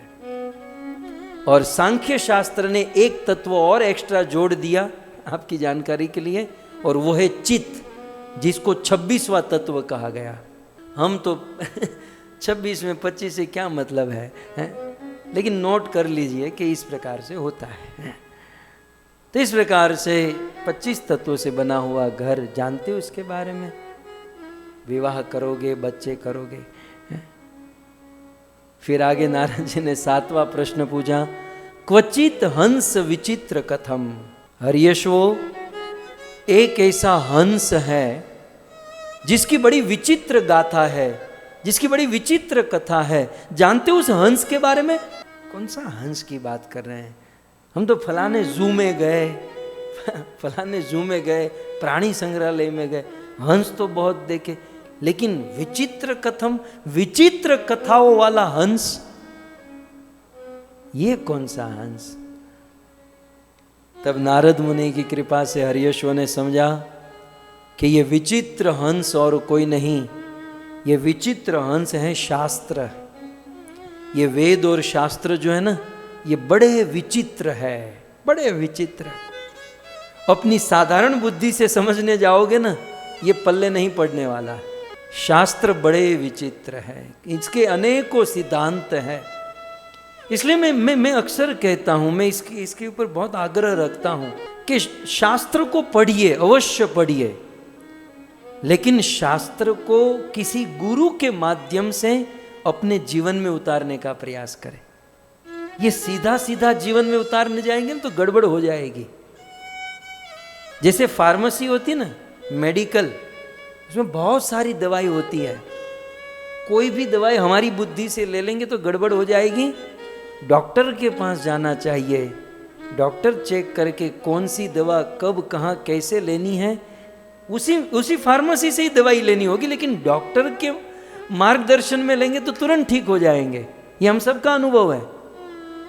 तो शास्त्र इतने विचित्र है, उसको सुनना चाहिए, पढ़ना चाहिए, लेकिन जब जीवन में उतारने की बात आए तो किसी गुरु के मार्गदर्शन में शास्त्र को जीवन में उतारे। नहीं तो कुछ लोग सीधे आते हैं कि भाई प्रहलाद ने अपने पिता को त्याग दिया, शास्त्र में लिखा है, तो हम भी कल से अपने बाप को त्याग देंगे। मुझे एक माता जी का प्रश्न आया है, बेचारी माता जी का भाव अच्छा था। बोले मैं कथा सुनना चाहती हूँ, पटेल परिवार ने जो आयोजन किया और आपने जो ये शिव जी की महिमा और सुनना चाहती, लेकिन मेरे घर में एक हिरण्यकशिपु है। वैसे प्रश्न में लिखा, मेरे घर में हिरण्यकशिपु रहता है, और हिरण्यकशिपु जब घर पर रहता है तो मैं कथा सुन नहीं सकती, और जब वो हिरण्यकशिपु बाहर जाता है तभी मैं सुन सकती हूँ। आजकल हिरण्यकशिपु घर में है इसलिए सुन नहीं पाती। तो मेरा कहने का अर्थ यही है कि इस प्रकार से अपने पति को, अपने पिता को या अपने स्वजनों को ऐसी उपमा नहीं देनी चाहिए। यदि हमारे पति, हमारे पिता, हमारे स्नेही संबंधी भजन नहीं कर सकते, भक्ति नहीं कर सकते, तो ये उनकी सुकृति का मामला है। उनके पुण्य कम पड़ रहे हैं, उनकी सुकृति कम पड़ रही है, उस पर दया करनी चाहिए। गरीब आदमी को देखकर गाली नहीं देनी चाहिए कि साला कुछ नहीं करता, इसमें बुद्धि नहीं है। उस पर दया होनी चाहिए कि बेचारा दरिद्र है। ठीक उसी प्रकार जो भजन में दरिद्र है, भक्ति में दरिद्र है, वो भी एक दया का पात्र है। हमें दया करनी चाहिए, नहीं कि है। तो कुछ लोग कहते हैं ना कि भाई हिरण्यकशिपु, मीराबाई ने पति को छोड़ दिया, हम भी कल से छोड़ रहे हैं। ये सब शास्त्र की बात है। तो इन सब ये शास्त्र विचित्र, मैं ये कह रहा हूं कि ये सीधा सीधा अप्लाई करने लायक नहीं है। शास्त्र को पढ़े सुने खूब, लेकिन जीवन में जब उतारना हो तो किसी विशेष गुरु के मार्गदर्शन में, और ऐसे गुरु के मार्गदर्शन में जिसको हमारा सही गलत सब पता हो। ऐसा नहीं गुरु को भी अंधकार में रख दिया और वो बेचारे बोलते रहे और हमारे जीवन में कोई परिवर्तन नहीं। कोई जीवन में, पूरी करोड़ों की दुनिया में कोई एक ऐसा आदमी होना चाहिए जिसके सामने हमारे जीवन की किताब हम खुली कर दे। क्योंकि हम लोग बहुत दबा कर बैठे हैं। આપણો કચ્છનો જેસલ જાડેજો જીવનમાં કેટલા પાપ કરીને બેઠો હતો, પણ જ્યાં સુધી એણે પાપનો એ સતી સાધ્વી તોરલ સામે ઇઝહાર ન કર્યો, जैसे ही जैसल ने अपने पापों को गिनाने लगा, सती साध्वी को कहने लगा पाप का भार हल्का हो गया। हम और आप बहुत सारा पाप का भार लेकर घूम रहे हैं। किसी एक गुरु के सामने ये सब कुछ खुली किताब होनी चाहिए, फिर वो बताएंगे क्या करना क्या नहीं करना। सो क्वचित हंस विचित्र कथम, ये विचित्र कथा जो है वो शास्त्र है। फिर नारद मुनि ने आगे पूछा, शौरप्ययम स्वयं भ्रमिम, बोले एक ऐसा चक्र है जो स्वयं भ्रमित हो रहा है, पूरी दुनिया मिलकर भी उस चक्र को रोक नहीं सकती। वो चक्र कौन सा? बोले ट्रेन का, बस का, रेल का, कार का, कौन सा चक्र है? तब नारद जी की कृपा से हरियेश्वर समझे कि वो चक्र और कोई नहीं, काल चक्र स्वयं भ्रमिम। ये काल का जो चक्र है, वो चक्र काल रूपी समय का चक्र जो है उसे कोई नहीं रोक सकता। वो अपने आप घूम रहा है और पूरी दुनिया मिलकर भी समय के चक्र को रोक नहीं सकती। चाणक्य पंडित ने लिखा, प्रभुपाद बार बार कोट करते हैं, आयुष्य क्षण एकोपी न लभ्य स्वर्ण कोटि भी। करोड़ों करोड़ों सोने की मुद्रा देकर भी आप अपने जीवन से 1 सेकंड की आयुष्य खरीद नहीं सकते। जीवन में जो समय गया तो गया, फिर करोड़ों सोने की मुद्रा देकर भी उसे वापस नहीं ला सकते, क्योंकि ये काल रूपी चक्र न किसी से रुका है न किसी से रुकेगा। इस दुनिया में हंसी आती है उन लोगों पर जो कहते हैं हम टाइम पास करते हैं। अरे तू क्या टाइम पास करेगा, टाइम हमको पास कर रहा है। हम तो वहीं के वहीं बैठे हैं, समय हमको पास कर रहा है। आज जी रहे हैं, कल मृत्यु आकर खड़ी हो जाएगी। અને આપણા કવિઓએ તો ગાયું છે ને, કઠણ ચોટ છે કાળની રે મરણ મોંઘેરો માર, કંઈક રાણા ને કંઈક રાજીયા, હે છોડી ચાલ્યા છે સંસાર, હે તે હરિનો રસ પીજીએ। માળી વીણે છે રૂડા ફૂલડા રે કળીઓ કરે છે વિચાર, આજનો દીન રણિયામણો, હે કાલે આપણે શિરધાર, હે તે હરિનો રસ પીજીએ, હે તે હરિનો રસ પીજીए। बगीचे में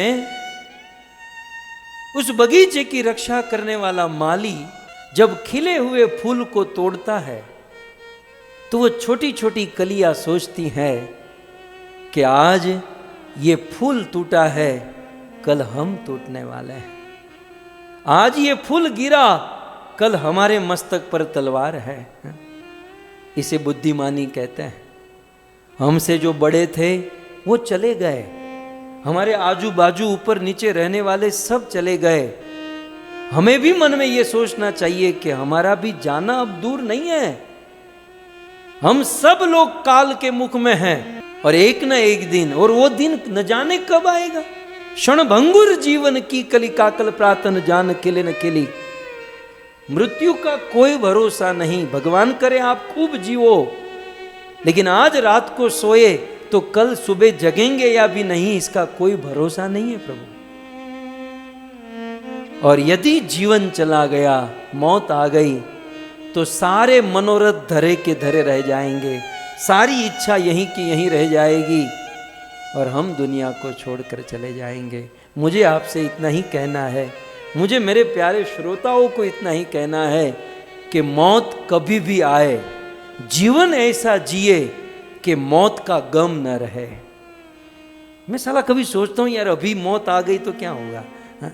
इतने पुण्य करना बाकी रह गए, यात्रा करना बाकी रह गई, हम तो कहीं गए नहीं, घूमे नहीं, हमें तो गोकुल मथुरा वृंदावन ब्रजवास कितना बाकी रह जाएगा। कर लो जीवन में, क्योंकि जीवन का कोई भरोसा नहीं। बलदेव भाई चालू કર્યું છે હવે। બળદેવ ભાઈ मुझे पता है તમે હવે આ બધું ચાલુ કર્યું છે, तो जीवन का कोई भरोसा नहीं, सत्य है। चलती चक्की देख के दिया कबीरा रोई। चलती चक्की को देखकर कबीरदास जी रोने लगे कि बोले जैसे चक्की के बीच में चावल का दाना फंसा हुआ है, ये गया ये गया, ये पीसा, वैसे हम सब लोग काल रूपी चक्र में फंसे हुए हैं। ये गए ये पीसे हैं? कुछ लोग काल रूपी ग्रह में आधे फंसे, पौने फंसे, सब लोग फंसे हैं। और ऐसी सिचुएशन में हमारा अज्ञान तो देखो कि जीवन से इतना कीमती समय जा रहा है और 1 साल बीतता है, पार्टी मनाते हैं, रेस्टोरेंट में जाते, होटल में जाते, हैप्पी बर्थडे टू यू। क्या हुआ? हम बूढ़े हो गए। तो बूढ़ा हुआ तो तू मरेगा। जीवन से 1 साल कम हुआ है तो ये कोई इतना, और हमने कोई इतना बड़ा काम कर भी नहीं दिया कि हम खुश होंगे। जब जीवन से 1 साल बीते तो हमें हिसाब जोड़ना चाहिए कि हमने जीवन में, अरे ये 3rd क्लास का मोबाइल भी है ना, ये मोबाइल आप दिखाई दे रहे हैं, ये मोबाइल भी अपग्रेड होता है। ये मोबाइल भी हर वीक में 1-2 बार अपडेट आता है। साले हमारे जीवन में अपडेट ही नहीं। मक्का गए, मदीना गए, बन के आए हाजी, पहली आदत नहीं छूटी वही पाजी के पाजी, जिसकी कोई वैल्यू नहीं। वैसे मशीन भी आजकल अपडेट और अपग्रेड होते हैं। दो चीज होती है, अपडेट माने छोटा सा बदलाव और अपग्रेड माने बहुत बड़ा जंप। मधुसूदन प्रभु इसको, ये हमारा जो संगति है ना ऐसे इंजीनियरों के साथ है, इसलिए सब अभी हमको आ गया है। अपडेट जो है ना वो एक छोटा सा बदलाव है और अपग्रेड बड़ा बदलाव। जीवन में एक साल बीते तो अपने आप में सोचना चाहिए कुछ अपडेट हुआ। बस केवल आईफोन को ही अपडेट करते रहेंगे, जीवन में यहां कुछ अपडेट हुआ? और मरने से पहले ये सोचिए जो चेतना लेकर आए थे वो चेतना अपग्रेड हुई? जीवन मिला है अपनी चेतना को, अपनी आत्मा को अपडेट करने के लिए, अपग्रेड करने के लिए।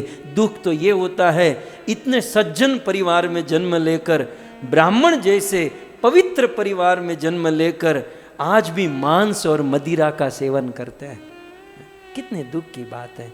अपने आप को अपडेट करने के लिए मनुष्य जीवन मिला और अपने जीवन को बर्बाद करने की ओर आगे बढ़ रहे हैं।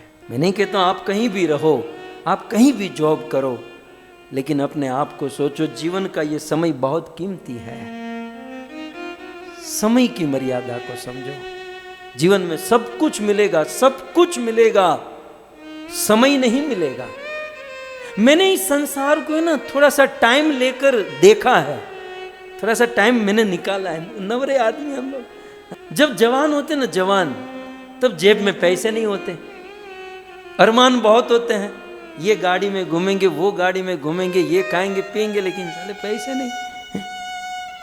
तो फिर क्या सोचते हैं, बहुत पैसे कमाएंगे, पैसे कमाएंगे और फिर बड़ी बड़ी गाड़ियों में घूमेंगे, बहुत पैसे खर्च करेंगे, अच्छा जॉब करते हैं, अच्छा बिजनेस करते हैं और करते करते 15-20 साल निकल जाते हैं, पैसे का ढेर खड़ा कर देते हैं। आदमी सफल होता है, लेकिन जब तक पैसा हाथ में आया जवानी निकल गई, क्या भोगतेगा? पैसे कम है लोगों के पास, लेकिन शरीर भोगत सके ऐसी ताकत ही नहीं है। एक बात याद, और अब देखो हम सब के, मैं मेरे जीवन के, आप तो बहुत ऊंचे आदमी लोग हो, साले जीवन में जब खाना पीना था ना तो पैसे नहीं थे। आज खाने के लिए कोई चीज की कमी नहीं, तो डाइटिंग चल रही है, थोड़ा ज्यादा खा लो तो प्रॉब्लम, परेशानी हो जाती है। दुनिया गोल है, दुनिया गोल है, यहाँ कुछ लेने जैसा नहीं है, दुनिया गोल है। अब देखो सूरत में आप रेस्टोरेंट में जाओगे ना, सीधा मेनू हाथ में आएगा, पंजाबी डिश ऑर्डर करोगे। सूरत में आप जाओगे, पंजाबी डिश लाओ, चाइनीज आइटम लाओ। वही आदमी पंजाब में जाएगा तो ढोकला खोजेगा, यहाँ ढोकला कहाँ मिलता है? तू सूरत में खाकर आया होता तो। सूरत में पंजाबी खोजता है, पंजाब में ढोकला खोजता है, और चाइना में जाएगा, अब सूरत में चाइनीज खाता है और चाइना में जाएगा तो वहां सूरती भोजन, ऊंधिया खोजेगा। दुनिया गोल, यहाँ कुछ नहीं है, बस यहाँ बस घूमते रहो। ये माया जो ना ऐसी घुमाती है, ऐसी घुमाती है, किसी को चैन नहीं है, किसी को चैन नहीं है। मैं बहुत कम सालों में पूरी दुनिया में भ्रमण किया हूँ, सब चक्रावे में चढ़े हैं। भारत वाले अमेरिका के क्रेज में हैं, अमेरिका वाले भारत को थोड़ा सा ये करते हैं, भारतीय भोजन मिल जाए, भारतीय आदमी मिल जाए। दुनिया गोल है भक्तों, इसी में समय बर्बाद हो रहा है। शास्त्र कहता है, जाही विधि राखे राम, ताही विधि रही है। हमारे कर्म, ईश्वर हमको जहाँ रखे, जैसे रखे वैसे रहे, और हमारी चेतना को अपडेट करे, हमारी चेतना को अपग्रेड करे। साल में एक साल बीतता है तो सोचे कि पिछले साल में क्या था और इस साल क्या हूँ। बस केवल खा पी कर पेट ही बढ़ा रहा हूँ और लोगों से संबंध बिगाड़ कर दुश्मन ही बढ़ा रहा हूँ, कि कुछ भक्ति बढ़ा रहा हूँ, साधना बढ़ा रहा हूँ, माला बढ़ा रहा हूँ, कुछ गीता के श्लोक बढ़ा रहा हूँ। बस ये तो हैप्पी बर्थडे टू यू एक तो केक होती है, फिर उसमें डालते हैं मोमबत्ती, और वो लड़का जितने साल का हुआ ना, ये आजकल थ्योरी है, जितने साल का हुआ है। ये केवल अमेरिका में नहीं, तो गाँव में बहुत चला है, भारत में तो ज़्यादा है। फिर बच्चा 16 साल का हुआ है तो 16 अगरबत्ती डालेंगे, अगरबत्ती तो नहीं हो क्या, मोमबत्ती डालेंगे उसमें, 16 मोमबत्ती। फिर बाप उसे जलाएगा, फिर बाप बेटे को कहेगा चिंटू आओ, क्या हुआ पिताजी? बोले तमसो माँ ज्योतिर्गमय, वेदों में लिखा है कि भाई हमें अंधकार से उजाला की ओर जीवन में थोड़ा बहुत प्रकाश होना चाहिए, लेकिन बेटा ये जो तुम्हारे जीवन में प्रकाश है ना, इसमें फूंक मारो और इसको अंधकार कर दो। जो थोड़ा बहुत जीवन में प्रकाश होता है ना, उसमें भी अंधकार हो जाता है। और मेरा कंसंट्रेशन कहाँ होता है जानते हैं? वो जब फूंक मत ना, उसमें थूक कितनी उड़ती है उस केक में क्योंकि वो केक नहीं होता, वो आदमी का प्रसाद होता है। और उसमें उसको कोविड हो गया तब तो गया काम से, जितने भी लोग आए सबको कोविड। क्या संसार! लोग कहते हैं हम प्रोग्रेस कर रहे हैं, हम प्रोग्रेस करें, क्या खाक प्रोग्रेस है ये? आप जानते नहीं हम लोग प्रगति के नाम पर कितने पीछे चले गए हैं, कितने पीछे।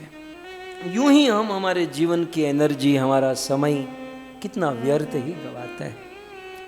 ईश्वर के द्वारा दी गई बहुत बड़ी भेंट है ये टाइम, ये समय। मैं तो कहता हूं भगवान को फिर कभी समझना, पहले भगवान के टाइम को समझ लो, सब समझ में आ जाएगा। समय की वैल्यू समझ में आ गई तो सब समझ में आ जाएगा। नारद मुनि कहते हैं काल चक्र स्वयं भ्रमिम, ये काल का चक्र कोई रोक नहीं सकता। भक्तों, काल रूपी चक्र में हम फंसे, हमारी मृत्यु हो जाए उसके पहले हमें सत्कर्म, पवित्र कर्मों को कर लेना चाहिए। इस प्रकार नारद मुनि ने बहुत सुंदर उपदेश दिया। अंत में जब 9 प्रश्न हो गए तो 10वां हरियश्व ने कहा कि भाई गुरुजी आपकी बात तो सब समझ में आती है, लेकिन हमारे पिताजी ने कहा था कि सीधे घर पर आना और कहीं मत जाना, सीधे घर पर आना। तब नारद जी ने 10वां प्रश्न पूछा, कथम स्वपीतु आदेशम। अपने असली बाप के बारे में जानते हो? कभी से कह रहे हो मेरे पिताजी की आज्ञा, पिताजी की आज्ञा। आज तुम्हारे जो पिताजी हैं वो तुम्हारे शरीर के पिताजी, लेकिन तुम्हारे आत्मा के पिताजी कौन? मैं माँ बाप का दुश्मन नहीं, माता पिता की सेवा हम भी करते हैं, हम सबको करनी चाहिए, हमारा प्रथम धर्म है। लेकिन हम ये क्यों भूल जाते हैं कि शरीर के माता पिता जो संसार में है उनकी सेवा करनी चाहिए, लेकिन आत्मा का भी कोई माता पिता है। शरीर तो एक दिन राख हो जाएगा, आत्मा चिन्मय है। तो शरीर के माता पिता की जितनी वैल्यू है उससे करोड़ों गुना अधिक वैल्यू आत्मा के माता पिता की है। क्योंकि हमारे माता पिता ने शरीर दिया, नो डाउट 100 साल के लिए चलेगा फिर जाएगा, लेकिन परमात्मा ने तो आत्मा दी है, हमारा अस्तित्व पैदा किया, हम उसको कैसे ठुकरा सकते हैं? तो जैसे माँ बाप की सेवा करना धर्म है, वैसे परमात्मा की सेवा करना, ईश्वर की सेवा करना हमारा परम धर्म है। क्योंकि वो आत्मा के ममे वांश जीव लोके जीव भूत सनातन, जीव को प्रकट किया परमात्मा ने। सो शरीर के माता पिता, परंतु आत्मा के पिता परमात्मा है। और उस परमात्मा की क्या आज्ञा है? मेरा भजन करो, मेरी भक्ति करो, मुझसे प्रेम करो। इस प्रकार नारद मुनि के मुख से यह प्रवचन सुना और हरियश्व के हृदय में वैराग्य हुआ और भगवान के भजन में लग गए। और फिर तो आप सब कथा जानते ही हैं। फिर हरियश्व गए और दक्ष प्रजापति ने नारद मुनि को शाप दिया और ब्रह्मा जी ने कहा कि देखो तुम बच्चे पैदा करते हो ना, इसलिए नारद सबको प्रवचन दे देकर साधु बना रहा है। तुम एक काम करो, बेटी पैदा करो, बेटियों को जन्म दो। फिर दक्ष प्रजापति ने मनु महाराज की छोटी कन्या प्रसूति के साथ विवाह किया और 16 कन्या को जन्म दिया। कल आपने ये सब सुना। और फिर 16 में जो सबसे छोटी कन्या थी जिसका नाम था सती, और दक्ष प्रजापति ने अपनी छोटी कन्या सती का विवाह ब्रह्मा जी के कहने पर शिव जी के साथ करा दिया।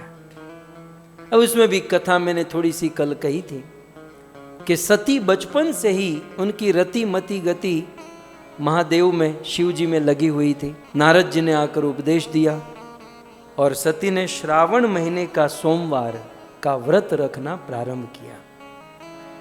और श्रावणिया सोमवार करने से महादेव प्रसन्न हुए और सती को मन चाहा वरदान दिया। सती और शिव का विवाह हुआ। सती और शिव का विवाह हुआ। कुछ समय शिव जी ने सती को कथा सुनाई, लेकिन वो कहते ना कि घर का पनीर आलू बराबर। घर का जो पनीर होता है ना वो आलू जैसा होता है। शिव जी ने सोचा कि मेरे से काम नहीं होगा। अपने घर परिवार में चाहे पत्नी हो बच्चे हो, हम कुछ प्रवचन करें, हम कुछ ज्ञान शिक्षा दें, और यदि वो नहीं सुनते हैं तो चिंता नहीं करनी चाहिए। घर वाले अपना सुनेंगे ही नहीं, उनको किसी और के पास लेकर जाना चाहिए। शिव जी ने ये सिखाया। शिव जी ने सोचा कि मेरा तो नहीं सुनेगी, क्योंकि वो थोड़ा सा संबंध होता है। इसलिए क्या किया शिव जी ने? एक बार त्रेता जुग माही, एक बार त्रेता जुग माही, शंभु गए कुंभज ऋषि पाही। तो एक बार त्रेता युग आ चुका था और महादेव अपनी पत्नी सती को लेकर बोले थोड़ा सा घूम भी लेंगे। देखो महादेव भी हमें सिखाते हैं कि दोनों चीज हो जाएगी। थोड़ा सा क्या कहते हैं, रिट्रीट जैसा हो जाएगा, बाहर घूम फिर लेंगे और कथा भी सुन लेंगे। तो शिव जी कैलाश से उतर कर अपनी पत्नी सती को साथ में लेकर कुंभज ऋषि के आश्रम में पहुंचे। साथ में संग सती जग जननी भवानी, भवानी सती शिव जी के साथ में, और कुंभज ऋषि के पूरे भारत को भेद कर कुंभज ऋषि के आश्रम में पत्नी सती को साथ में लेकर पहुंचे। लेकिन मुझे जो अच्छी बात लगती वो ये है, कथा आपने सुनी है, मैं उसी पाठ के ऊपर जोर दूंगा जो रेयरली आप सुनते हो। मुझे जो अच्छी बात लगी, क्योंकि कुछ लोग फिर बंद कर देंगे, ये जूम में तो अच्छा होता है ना कि भाई छोड़ो ये तो वही घिसा पिटा आ गया, इसलिए मुझे फूंक मार मार के बोलना। तो इसलिए लास्ट में जो एक पॉइंट है वो पॉइंट बोलकर फिर मैं आगे बढ़ता जाऊंगा। पूजे ऋषि अखिलेश्वर जानी। जब शिव जी कुंभज ऋषि के आश्रम में पहुंचे कुंभज से कथा सुनने के लिए, तो कथा का जो वक्ता था, कथा व्यास, वो शिव जी के चरणों में प्रणाम करने लगे कुंभज ऋषि, और शिव जी के चरणों को धोने लगे, शिव जी की पूजा करने लगे। वास्तव में ये कुंभज ऋषि की नम्रता थी। साधु जितना ऊंचा होता है वो उतना अधिक झुक जाता है, भक्त जितना बड़ा होता है वो उतना ही अधिक हम्बल हो जाता है। ये नम्रता थी। और केवल कुंभज ही नहीं, जितने भी हमारे पवित्र वक्ता, कथा कहने वाले जितने सफल या पवित्र, आप काकभूषणी जी को ले लीजिए। रामायण में ही वर्णन है कि काकभूषणी जी कथा सुना रहे थे और गरुड़ जी कथा सुनने गए, और जितने भी लोग कथा सुन रहे थे उन्होंने क्या कहा काकभूषणी जी ने? आज धन्य में धन्य अति, यद्यपि सब विधिहीन। मैं तो कौवा हूं, लेकिन और मैं सभी विधिहीन, सभी दृष्टि से हीन हूं, लेकिन निज जन जानी राम मोही, संत समागम दीन। मैं तो कौवा हूं, काकभूषणी जी कहते हैं, मेरी क्या औकात, लेकिन धन्य हो आप लोग, आपने मुझे अपना समझा, और मुझे अपना समझकर आप मेरे मुख से राम कथा, मेरे मुख से भगवत कथा सुने। धन्य हो आप। जिन जिन पुराणों में, शास्त्रों में, जिन जिन ने शास्त्र कहे, जिन जिन लोगों ने कथाएं कही है, उन्होंने श्रोताओं के प्रति अपनी नम्रता व्यक्त की है, अपना अहोभाव व्यक्त किया है। मैं कितना गिनाऊं आपको। नैमिषारण्य में भागवत कथा समाप्त करते हुए सूत जी ने भी तो यही कहा कि अहम विलोम जाता रे, मैं तो कितना नीच निम्न कुल का आदमी, लेकिन हे ऋषि मुनियो, तमे मने उजड़ो करी नाख्यो, आपने मुझे धन्य कर दिया, मुझे बहुत महान बना दिया। ये होता है। और जो सच्चा साधु होता है ना, वो अपने प्रभाव को दिखाते नहीं फिरता, मैं इतना श्लोक जानता, मैं इतना महान, मैं इतना बड़ा। जो सच्चा साधु होता है वो सदैव प्रभाव को छुपाता है और स्वभाव को दिखाता है। हमारे अंदर थोड़ा सा उल्टा है, आप लोग तो बहुत अच्छे, मैं हमारी बात करता हूं, हमारा थोड़ा सा उल्टा है। सच्चा साधु प्रभाव को छिपाता है, स्वभाव को दिखाता है।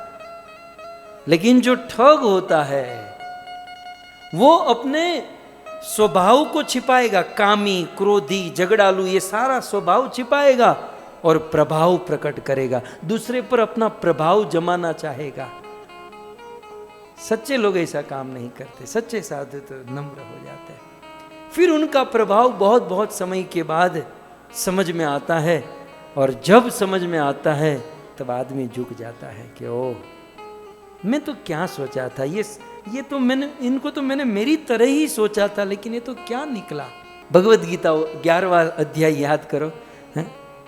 कृष्ण और अर्जुन दोनों सखा, एक दूसरे के गले पर हाथ रखकर घूमने वाले, हे कृष्ण, एक दूसरे को तुकार से बुलाने वाले, एक थाली में खाने वाले। लेकिन जब भगवान श्री कृष्ण ने विराट रूप का दर्शन कराया, अर्जुन ने देखा ये क्या, भूत भविष्य वर्तमान एक साथ, ये दुर्योधन, पितामह भीष्म, द्रोणाचार्य, कर्ण, अश्वत्थामा, उस कृष्ण के काल के मुख के ग्रास बने हुए, बिल्कुल दांतों में अटके फंसे हुए अर्जुन ने देखे। पितामहस्य चराचरस्य चर अचर, पूरा जगत अर्जुन ने देखा। तब अर्जुन के मन में हुआ ओ,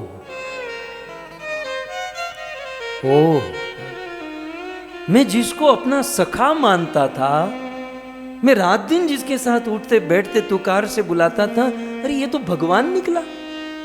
आज तक कृष्ण ने अपना प्रभाव नहीं दिखाया था और आज भी दिखाना नहीं चाहते। अर्जुन ने कहा दिखाओ दिखाओ विराट, लेकिन जब अर्जुन ने देखा तब अर्जुन को ज्ञान हुआ। अर्जुन रोते, गीता में अर्जुन रोया है और रोते हुए अर्जुन कहता है, सखेति मत्वा प्रसभं यदुक्तम्, हे कृष्ण हे यादव हे सखेति, अजानता महिमानं तवेदं, मया प्रमादात् प्रणयेन वापि। कृष्ण आज तक मैं आपको मेरा मित्र मानता रहा और मैंने आपको तुकार करके बुलाया। मुझे आज पता चला कि आप भगवान हो। न जाने मेरे जीवन में मेरे से कितने अपराध हो गए। पितासि लोकस्य चराचरस्य त्वमस्य पूज्यस्य गुरुर गरीर्यान। हे प्रभु, जैसे एक पिता अपने बच्चे की गलती को माफ कर देता है, जैसे बड़े अपने छोटों की गलती को माफ कर देते हैं, आप हमारे ईश्वर हो। हमसे बहुत गलती हो गई, हमें क्षमा कर देना है। मुझे आपसे इतना ही कहना है। जो महान होता है वो अपना स्वभाव दिखाता है, प्रभाव को छुपाता है। कृष्ण के पास सुदर्शन चक्र था, 24 घंटा ऐसे लेकर नहीं घूमते थे, नहीं तो उंगली भी दर्द करने लगती, हाथ भी रह जाता, लेकिन वो प्रभाव दिखाते नहीं। रेयरली, कभी कभी, बिल्कुल बहुत जरूरत पड़ गई तब जाकर। कुंभज ऋषि अपने स्वभाव में है और शिव जी को प्रणाम करते हैं, लेकिन कुंभज ऋषि के प्रणाम से सती के मन में श्रद्धा उठ गई। बोले जो साधु मेरे पति को प्रणाम करे एમાં શું લેવાનું હોય? અમને એમ હતું કે કોઈ મોટા સાધુ પાસે જવાનું હશે, હવે ये मेरे पति को प्रणाम करता है, चलो आ गए हैं तो बैठते हैं। ऐसा सोचकर सती बैठी, शिव जी बैठे और फिर तो राम कथा मुनि बरज बखानी, सुनी महेश परम सुख मान। मुनिराज कुंभज ऋषि ने राम कथा को बहुत अच्छे से गाई और शिव जी ने बहुत आनंद से सुनी। अब देखो यहां कहीं भी सती का नाम, सती आउट, गोस्वामी जी के रामायण से ही बाहर निकाल दिया, क्योंकि जब आए तो क्या कहा, संग सती जग जननी भवानी। लेकिन जब कथा सुनने की बात आई तो कथा किसने सुनी, तो आप देख सकते हैं सुनी महेश, ओनली महेश, नॉट सती। क्यों? सती कथा में नहीं बैठी थी, बैठी थी लेकिन सो रही थी। जैसे यहां पर भी बैठे तो बहुत है लेकिन सोया कोई नहीं है, लेकिन वहां सती बैठी थी, सोई थी। इसका अर्थ क्या हुआ कि यदि आप कथा में जाओ, टाइम निकालकर कथा में बैठो, लेकिन कथा में सो जाओ तो वो नहीं बैठने के बराबर है। वो गोस्वामी जी ने उसे आउट ही कर दिया, वैसे भगवान भी आउट कर देंगे। बोले ये भले शरीर से बैठा था लेकिन उसका मन चित्त बुद्धि कथा में नहीं था। सो कथा में शरीर के साथ मन बुद्धि चित्त भी अपेक्षित है। गाई, शिव जी ने बड़े आनंद से सुनी और फिर शिव जी ने कहा कि महाराज आपने कथा सुनाई है, बताओ मैं गुरु दक्षिणा में क्या दूं। भारत का साधु मर जाए परंतु किसी से मांगे नहीं। इस साधु ने कहा मुझे कुछ नहीं चाहिए महाराज। नहीं नहीं नहीं, आपने कथा सुनाई, इतना बड़ा दान किया, भूरी दार्जना, गोपिया कहती है कुछ तो लेना होगा। तब मुनिराज ने कहा कि देना ही है तो आप मुझे भक्ति दीजिए, भक्ति का आशीर्वाद दीजिए। तो कही शंभु अधिकारी पाई, अधिकार देखकर शिव जी ने राम भक्ति का आशीर्वाद दिया। और पार्वती ने, वो सती जो थी ना, उसे ठोहा मारा। ठोहा आप में होता है, हमारे गुजराती में ऐसे ऐसे होता है। जैसे अभी रति मंजरी माता बैठी है तो मधुसूदन प्रभु को ऐसे ऐसे करके कहेगी कि भाई अब बंद करो ना, तो ऐसे ठोहा होता है। तो सती ने कहा कि अब कब से कथा सुन रहे हो, घर में नहीं जाना है, चलो घर में वापस। अब शिव जी को तो आनंद आ रहा था लेकिन अब पत्नी ने कहा तो अब क्या करें। तो मुनि सन विदा मांगी त्रिपुरारी, शिव जी ने विदा मांगी, महाराज अब आज्ञा दीजिए, हम घर की ओर जाना चाहते हैं। चले भवन संग दक्ष कुमारी, दक्ष की बेटी, बुद्धि प्रधान बाप की बेटी, शिव जी दोनों घर की ओर निकल पड़े। लेकिन शिव जी ने मन में यह सोचा कि मैंने जो कथा सुनाई, कुंभज ऋषि ने जो कथा सुनाई, उस राम का दर्शन यदि मार्ग में हो जाता तो जीवन धन्य बन जाता। और वैसे भी कथा सुनने का फल तो भगवत दर्शन ही तो है। तो उस समय तही अवसर भंजन मही भारा, उसी समय धरती का भार दूर करने के लिए हरि रघुवंश लीन अवतारा, हरि का, भगवान का रघुकुल में अवतार हो चुका था। सीता का हरण हो चुका था और कृष्ण राम जी रोते हुए सीता को खोज रहे थे। और उसी समय शिव और पार्वती का वहाँ से जाना हुआ। शिव जी ने दूर से देखा तो सोचा कि निकट जाना ठीक नहीं है, प्रभु को डिस्टर्ब होगा। जय सच्चिदानंद जग पावन, शिव जी ने दूर से ही जय सच्चिदानंद कहकर दोनों हाथ जोड़कर दूर से ही राम जी को प्रणाम किया और आगे चलने लगे। लेकिन सती ने पूछा, पतिदेव आपने किसको प्रणाम किया? बोले जिसकी कथा सुनी ना, वो साक्षात भगवान राम देख लीला कर रहे हैं। सती ने देखा ये भगवान, अब कथा में जगी होती तो सब पता चलता, क्योंकि कथा में ये सब था कि भगवान रोते हैं ये, लेकिन सोए हुए को बेचारी को कैसे पता चलेगा। बोले ये भगवान, ये रोने वाले, पत्नी के विरह में रोते, भगवान कोई रोता है? शिव जी ने कहा वो लीला है, कथा में क्या सुना? अरे तुम तो सोई थी, विश्वास करो मैंने कथा सुनी, ये भगवान है। बोले मैं विश्वास नहीं करूंगी, ये भगवान हो ही नहीं सकते। मुझे मेन पॉइंट तो दिखाना ना, आपको मेन पॉइंट दिखाओ। रामायण में क्या लिखा? लागन उर उपदेश। शिव जी ने सती को बहुत उपदेश दिया, सती मानो मानो मेरी बात मानो। लेकिन लागन उर, उर माने दिल, हृदय पर सती के हृदय में कोई शिव जी की बात मानने को तैयार ही नहीं।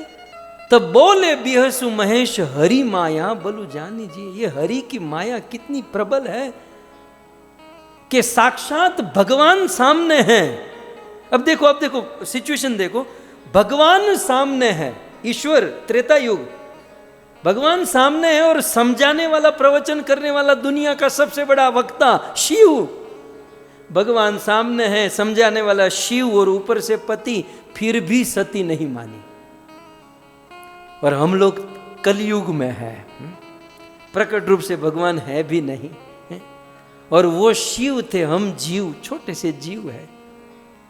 और इस अवस्था में यदि हमारी पत्नी हमारी बात न माने तो हम ओछू न लगाड़વું। મારે તમને એટલું જ કહેવું છે कि मेरी पत्नी मेरी बात नहीं मानती। साक्षात भगवान की हाजिरी में शिव मना रहे थे फिर भी नहीं मानी, तो ये जीव मनाए और भगवान है भी नहीं और पत्नी न माने, तो इसमें दुख मत लगाइएगा, क्योंकि ये ऐसा ही होता है। इसमें पत्नियों का भी कोई दोष नहीं, ये संसार कुछ ऐसा है। तो सती ने कहा कि नहीं, ये भगवान हो ही नहीं सकते, आपको भी दिमाग आपका बिगड़ गया है, जहां जाते हो वहां प्रणाम प्रणाम प्रणाम।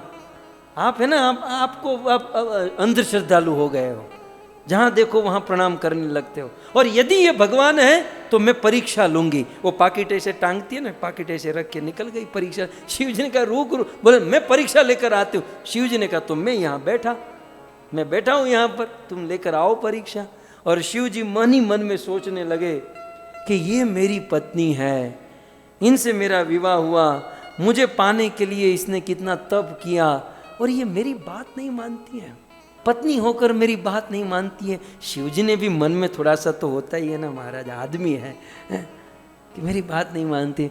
लेकिन फिर शिव जी ने मन में एक बहुत अच्छी चीज सोची, ये सारे पतियों को बिल्कुल बाय हार्ट कर लेना चाहिए। शिव जी ने बहुत अच्छी चीज सोची, ये हम सब के लिए है, खैर पति पत्नी सब के लिए। ये सूत्र है, ये बहुत सुंदर सूत्र। होई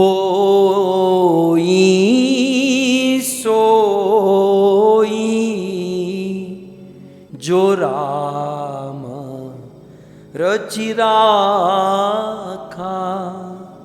को करी तरक बढ़ावे ही साखा। क्योंकि होई सोई जो रचि राखा। देखिए, हमारे मन में कोई इच्छा है और हमारे मन की इच्छा पूर्ण हो जाए तो समझो भगवान की कृपा। ठीक है, हमारे मन में जो इच्छा है, हमारी पत्नी बच्चे, हमारी मन की इच्छा को हमारे लोग पूर्ण करें तो समझो भगवान की कृपा। और यदि हमारे मन की इच्छा को पूर्ण न करे तो समझो भगवान की इच्छा। ये भगवान की इच्छा है। इच्छा पूर्ण हो तो भगवान की कृपा, पूर्ण न हो तो भगवान की इच्छा। और क्या, शिव जी ने यही सूत्र दिया कि भाई मैं क्यों तर्क कर रहा हूं, क्योंकि होई सोई जो राम रचि राखा। इस दुनिया में वही होने वाला है जो भगवान राम पहले से ही रच के रखे हैं। भक्तों, दुनिया का सबसे बड़ा बाजीगर यदि कोई है ना तो ये राम और कृष्ण है। और सच कहे तो ये लोग बाजी खेल चुके हैं, हम तो केवल कठपुतली है। वो तो ऊपर बैठकर खेल नचा रहे, हम नाच रहे हैं और हम सोचते मैं कर रहा हूं, ये मैं कर रहा हूं, ये मेरी बात मानती, मेरी बात नहीं। अरे क्या, वो बाजी खेल चुका है, वो बाजी निकल चुकी है, अब हम तो केवल यहां से पास होना है। शिव जी ने यही सोचा कि मैं क्यों तर्क कर रहा हूं, होई सोई जो राम रचि राखा। अपने परिवार वालों को, कल किसी ने कहा था कि कैसे भक्त बनाए, अपने परिवार वालों को समझाने का पूर्ण प्रयास करें, या फिर समाज को, दुनिया को, संस्था को समझाने का पूर्ण प्रयास करें। और फिर भी कोई न समझे तो हमें कोई दोष नहीं है, हमने हमारा प्रयास कर लिया। फिर हम क्या सोचे, होई सोई जो राम रचि राखा, राम ने जो रच कर रखा वो होगा। फिर हमको क्या करना चाहिए, दूसरी लाइन में शिव जी ने क्या किया, पहले तो पत्नी को मनाया, बहुत किया, बहुत मन में तर्क भी किया, लेकिन फिर भगवान पर छोड़ दिया और शिव जी ने क्या किया दूसरी लाइन में, अस कही लगे जपन हरि नामा। दुनिया को समझाओ और न माने तो अपना हरि नाम जप करो और अपना जीवन धन्य करो। हरे कृष्णा कृष्णा कृष्णा हरे हरे, हरे राम राम राम हरे हरे। सो इस प्रकार से शिव जी ने सती को मनाने का प्रयास किया और सती भगवान की परीक्षा लेने गई। तो एक काम करते हैं, परीक्षा लेने देते हैं। आज की रात कल वापस लौटेगी, हम देखेंगे और कथा में आगे बढ़ेगी। लेकिन वो प्रश्न तो अभी उभा है, उभा होता है ना, प्रश्न अभी खड़ा है कि भाई ये देवता बढ़ते घटते क्यों नहीं है। शुरू यहीं से हुआ था ना, 33 करोड़ देवी देवता है। मैंने प्रयास तो किया आज ले लूं, लेकिन अब तो हम यहीं परीक्षा में फंस गए हैं। लेकिन है प्रश्न, यदि आपके पास जवाब हो तो आप दे सकते हो, ठीक है। बाकी कथा में तो कल आएगा कि 33 करोड़ में से एक भी बढ़ा क्यों नहीं, ये बस ऐसे के ऐसे क्यों रहे। किसी के तो बच्चे बच्चे होने चाहिए, देवता तो ये सब हम लोग कल सुनेंगे। शिव जी की महिमा और भी श्रीमद् भागवतम में आगे भगवान श्री कृष्ण की लीला, बलराम जी की लीला, जो भी जितना भी सुन सकते हैं हम प्रयास करेंगे, जीवन को धन्य करेंगे। आइए जय जयकार करते हुए हम आज के सत्र को विराम करें। ग्रंथराज श्रीमद् भागवतम महापुराण की, श्री कृष्णचंद्र भगवान की, जगत गुरु शिल प्रभुपाद की, निताय गौर प्रेमानंदे। जय जय श्री राधे, जय जय श्री राधे, जय जय श्री राधे श्याम। नमः पार्वती पतये, हर हर महादेव।